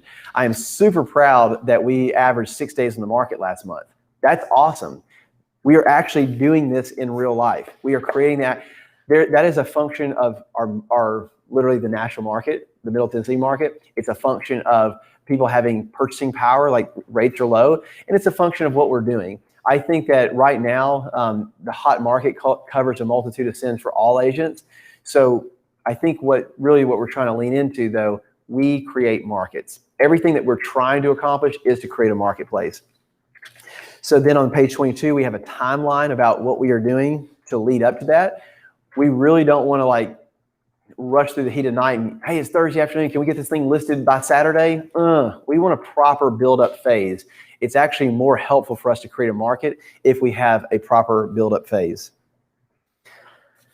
Let's move into the pricing of the home. So the pricing of the house, there's really 4 factors in selling a house. And I want to point your attention to, in the back of the book, you don't have to go there, but there's an appendix section. In the appendix section, there are marketing materials and there's also some models. This model that you see on the screen right here, we put it in the appendix because sometimes to drag someone through that was a little bit much, so we just put it in the back. But really, there's 4 factors in selling a house. The first one is condition, and this image of your book reflects the condition. So here's the thought behind this. If your house is in poor condition, this is the condition axis, this is the price action. If your house is in bad shape, but you're trying to get top dollar, you're out of the market. There's nobody to buy this house. If your house is average, it's average condition, and we're like an average price point, it's not really that interesting for a lot of people. But if your house is in great shape and it's priced effectively, you're in the market, it's going to sell right away. So what we're trying to communicate here on conditioning is there's some improvements I think that you should make that would really help the sale of your house. Here's the recommendation. The next thing is showings. Number 2 is showings. This is the graph for showings. But this idea is if a house does not get shown, it will never have an offer coming on it. You got to get people to show up. Sometimes your price will scare people away. I would rather have a little bit lower of a price to get people to show up and then tell them actually the sellers had a change of mind. We're going to increase the purchase price. That absolutely can happen. Like, you're free to do that. That's why I said price elasticity. But for starters, I need people to show up. I'd rather not list it high and showings to be low and us to continue to try to reduce the price to goose showings, reduce the price to get more showings, reduce the price to get showings. I'd rather just go ahead and start off lower. So the showings is the second factor. The next one is your time. The longer the time has been on the market, the worse it does. And then the pricing. We've already talked about buyer and seller demands. So those are the 4 factors in selling your house. Earlier, I talked to you about when the client says, well, I've done some research. My seller says it's worth it, or my friend says it's worth this. Zillow says it's worth that. I think my house is better. These pricing misconceptions right here, I kind of just pop the bubble for folks. I say, I really do not care what you paid for your house. I don't really care what you want out of your house. Did you know that a buyer will never give a consideration of what you want for the house and why you need that much money out of your house? Well, I need to sell it for this so I can go do this. The buyer don't care. They're buying it for their interest. So what you want has no relevance in the marketplace. What your neighbor says, what you need out of it, I don't care what you need out of it. I don't care what you want out of it. That's irrelevant. What it costs to rebuild. Years ago, I had a guy that I sold his house, and he long story short, he paid about 1.1 to build the dang thing. We closed on it at $680. We priced it at 135. After 9 months, reduce. We ended up having to short sell it. It was a disaster. Short sell it for $680. But the whole first 6 months, he's telling me, I paid 1.1 to build this house. I can't sell it for less than what I put into it. Yeah, you can. Yeah, you can. The market's rejected. That's why you sold it for $680 after almost a year. It was a Bank of America short sale. It was horrible. But the point is I really don't care what it would cost you to build. The buyer does not take that in consideration. And also, what are other agents saying? Well, another agent said this. Tell them to sell it first. If they can't, don't give them a price reduction. Let them goose you. Tell them no price reductions. And if they try to get you to do it, you hire us back. I'd rather be your second agent than to fail you at being your first agent. I don't want you to have a bad feeling about Scout couldn't get it done. Misty couldn't get it done. Matt couldn't get it done. Dawson couldn't get it done. I don't ever want you to have that feeling. Hire someone else. when they fail, I hope they don't for your sake. I hope you crush it and you win and you make a ton of money. And I hope I eat my shoe that I was so wrong for your sake. But if I'm right, honor the person who told you this on the front end. Come back to me. The page, this page right here, the 3 factors in selling a house, this is probably where I really, if I do a listing presentation, where I pick up around the pricing. Guys, we're going to price your house, and this is where I typically like to tell them maybe how they're feeling. This is where people start to get a little uneasy. They do not, if you're anything like all my sellers, you don't want to leave money on the table. If you're anything like any other seller, you want to make sure that you sell it for the most amount of money. Pricing a house is not scientific. It's more art. And sometimes you just don't know. And I would love to have uber confidence and tell you what your house is worth. But at the end of the day, the buyer is going to tell us what it's worth. So I want to look at 3 different factors in how we're going to price your house. Almost always, agents comp the houses based on the comps, what has closed, the CMA. So that is 1/3 of the lens in which we should look through. And a lot of times agents use price per square foot. Are you interviewing other agents? Yeah, we are. Have you talked to any of this? Yes, we have. Do you know the price of your square? Yeah, we were told it's worth this per square foot. And I'll say something like, that's one of many components that you should be evaluating. Pricing per square foot is similar to like pricing your car by the pound. It's just not that rational. Does it serve as a benchmark? Yeah, but it's not that rational. You don't price your car by the pound. So I do want to look at the past, but I also want to look at the present, and I also want to look at the future. The past is the comps. The present is the active listings, our competitors. When we say go live and it goes live, how are we going to beat out these other 5 houses? We are entering a race and we're in competition. If they sell first, it's going to affect our appraisal. If we sell first, it's going to affect their appraisal. I want to win the race. So sometimes you have people who are just listing just to try to see what they can get. Typically, I would push back and say, listen, because of our model and the way we work, we're really not in it to just list houses. We're in it to sell houses. We work with serious sellers. So if you're dabbling, we don't want to give a lot of weight and effort that makes us look bad if we don't perform. So if you're committed, we can serve you. If you're just dabbling, that may not make sense for us to work together at this time. So when we talk about active listings, we want to compete. We don't want to passively enter and compete with them. We want to win, right? So what is our active competitors to do, and how are we going to price in a way to win? Then what Tracy said earlier, looking at showing time, the showing time showings. We want to look at the showing time showings. You may even want to go and look on Zillow and see how many views and saves that Zillow has had, and say, based on the future where the active buyers are starting to search, based on these 3 timelines, I think that we should price in this range.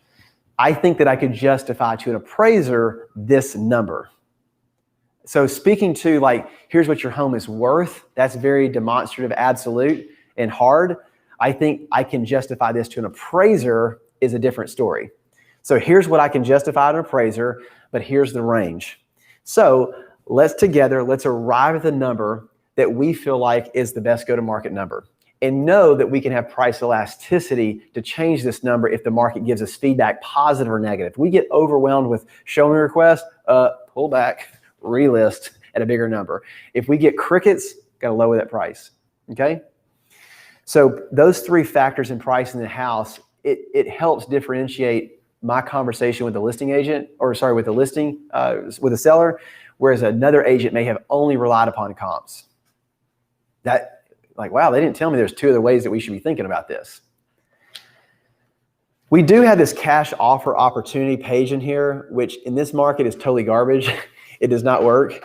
But there is a big push to the Northeast right now for Open Door in cash offers, because their market is getting a little softer than the South. The South is red hot. Cash offers from Open Door or Zillow does not make a lot of sense. In the Northeast, as things are soft, yeah, we want to make sure we can sell this house so we can move south. So we put this in here because this is all encompassing to any type of buyer, any type of seller in any market. There may become more relevance to this in the future, but right now, this page is totally garbage. So now let's talk about pricing right here. The last 3 or 4 listing presentations that I've been in, this is the only page that I've had open. And It's really hard to open these pages whenever it keeps wanting to close, but this is the only page that's open. And I help them understand, traditionally, this is what happens in real estate, but this is what we are offering at Scout. And almost always, they have already done a bit of due diligence, and they've already heard about it through somebody's mouth. And this has really not been a deep exploratory dive on every single thing. But what I speak to is the benefit to each package. The benefit to the $5,000 package is for someone who has an incredible property that's probably going to sell itself right out the gate with not a lot of lift. It's for this person who is conscious of money. They really want to save more money. The benefit to the $10,000 package is for someone who really appreciates no surprises and does not want anything to fall through. They appreciate having the appraisal done up front, the home inspection done up front, because they don't want there to be any volatility later on. So I usually speak in general terms about the benefits in the packages. I don't really speak about the specifics of the packages. I look at the three packages as like who you are, not what we do. So if you're the type of person who values very efficient timelines, no surprises, the $10,000 package is for you. If you're the type of person who believes that my house is so hot it's going to sell right out the gate and I don't need to have really a lot of push behind it, I just want to make sure it gets done, and you're conscious of money, that's for you. If you're someone who's somewhere in the middle, that you want to have a little bit more exposure, a little bit more bells and whistles, someone who kind of wants to make sure that they have the best of both worlds, the middle package is for you. When I spoke to the who behind the package has always been more beneficial than the what behind each package. That conversation has not lasted more than about 5 minutes at most. Once they see these two things side by side, it's how do we move forward? That has been my experience quite a bit. What's been the most effective way of marketing overall Scout using the last couple of months? JCPenney, in the early 1900s, right at the turn of the century, he said, marketing and advertisement is very effective 50% of the time. The problem is we never know what 50% actually works. And so sometimes whenever you receive an offer, it's very hard to get a feedback loop from the seller or the buyer or the buyer's agent. What was the procuring cause that you guys came and made the offer? So in some ways, we're not exactly sure, because if someone gets an open house postcard and then their agent brings them to the open house, was it the postcard or was it the agent? If they saw an email blast, was the email blast? So what we're realizing is if we just put everything out there, volume of showings or interest in the house rises. And so the only way to know like what would actually work, a lot of times in marketing, you can get attribution based on data. You can say, here's how many click-throughs we've had. It's very hard to get a click-through whenever you have a postcard. If the client or the prospective buyer is in the house, I received your postcard. Sometimes that happens, but was that the actually made the offer? So what is actually working is all of it. But the only way to test what is the real reason, we'd have to pull something back and only do the email blast. Next time, pull that back and only do a Facebook ad. Next time, pull that back and only do a direct mail. Pull that back. And so we have just made a practice. We're just going to do all of it and then let the offers come as they do. So I got a question. If MLS is where the majority of people are seeing stuff, and the comments is where the majority of people are seeing stuff, and we don't know whether an agent's reading it or whatever, is it legal for us to put, and I know there's only so many words in the public comments, but is it legal for us to put, I know what you're going to say. trying to save me $5,000? Oh, yeah, you can do that. I thought you were going to. No. There's a big lawsuit as of November 19th right now.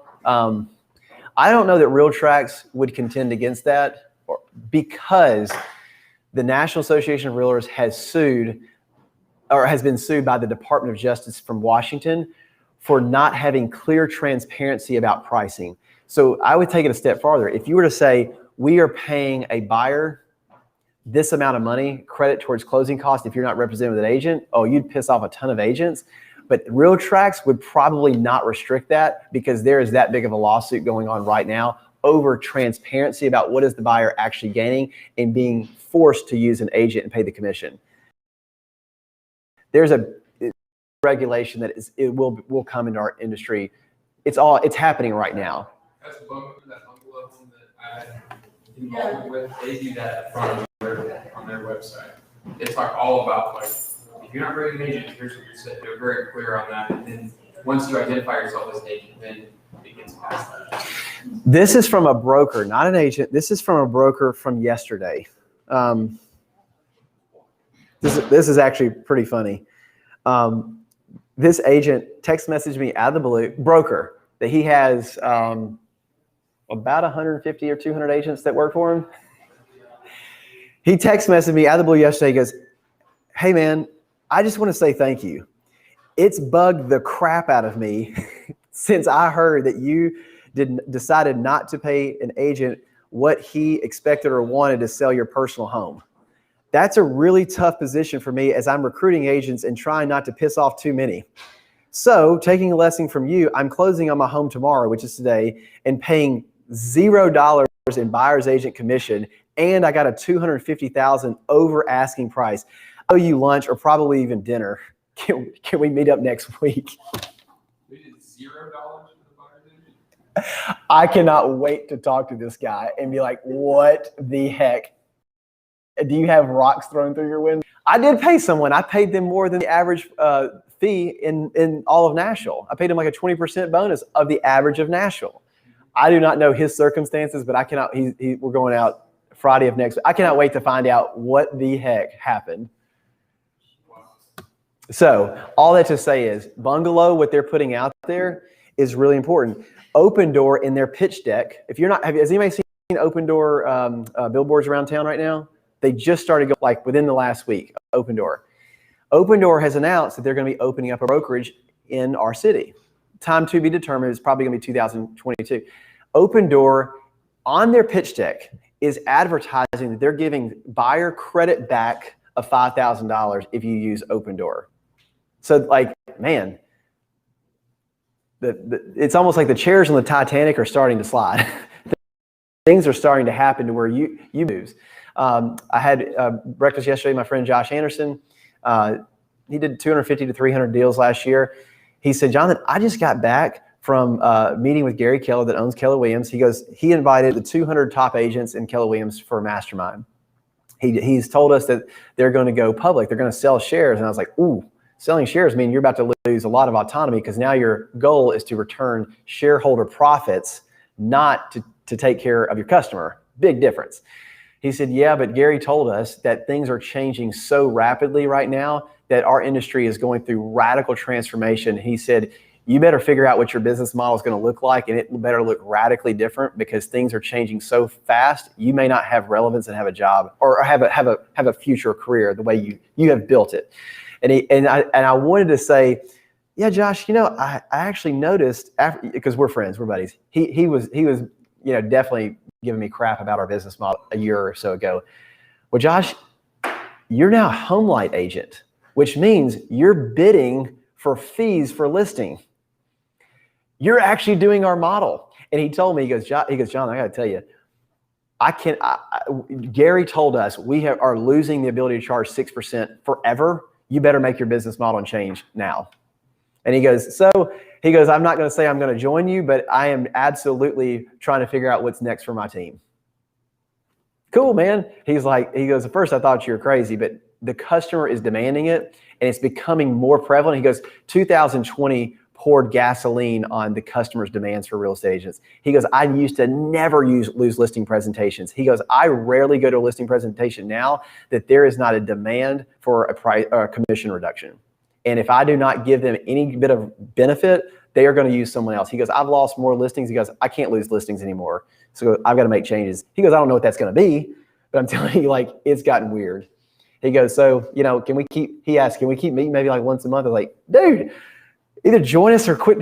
I'm not going to be your coach. No, I'm kidding. I love Josh. He's a close friend. He's just a good dude. But the point being is the chairs on the Titanic are starting to move. And so I think that the future is and we get the privilege of holding the pen and having the paper to write. And we will learn. Sometimes we're going to misstep. Sometimes we're going to right step. And when we take the right step, we're going to keep doing more of it. And when we misstep, we're going to back up off that. That did not work. Try something else. So I'm going to hard stop, but I just want to say I love you. I'm thankful for you. Tomorrow is going to be awesome. I'm really excited about tomorrow and Friday.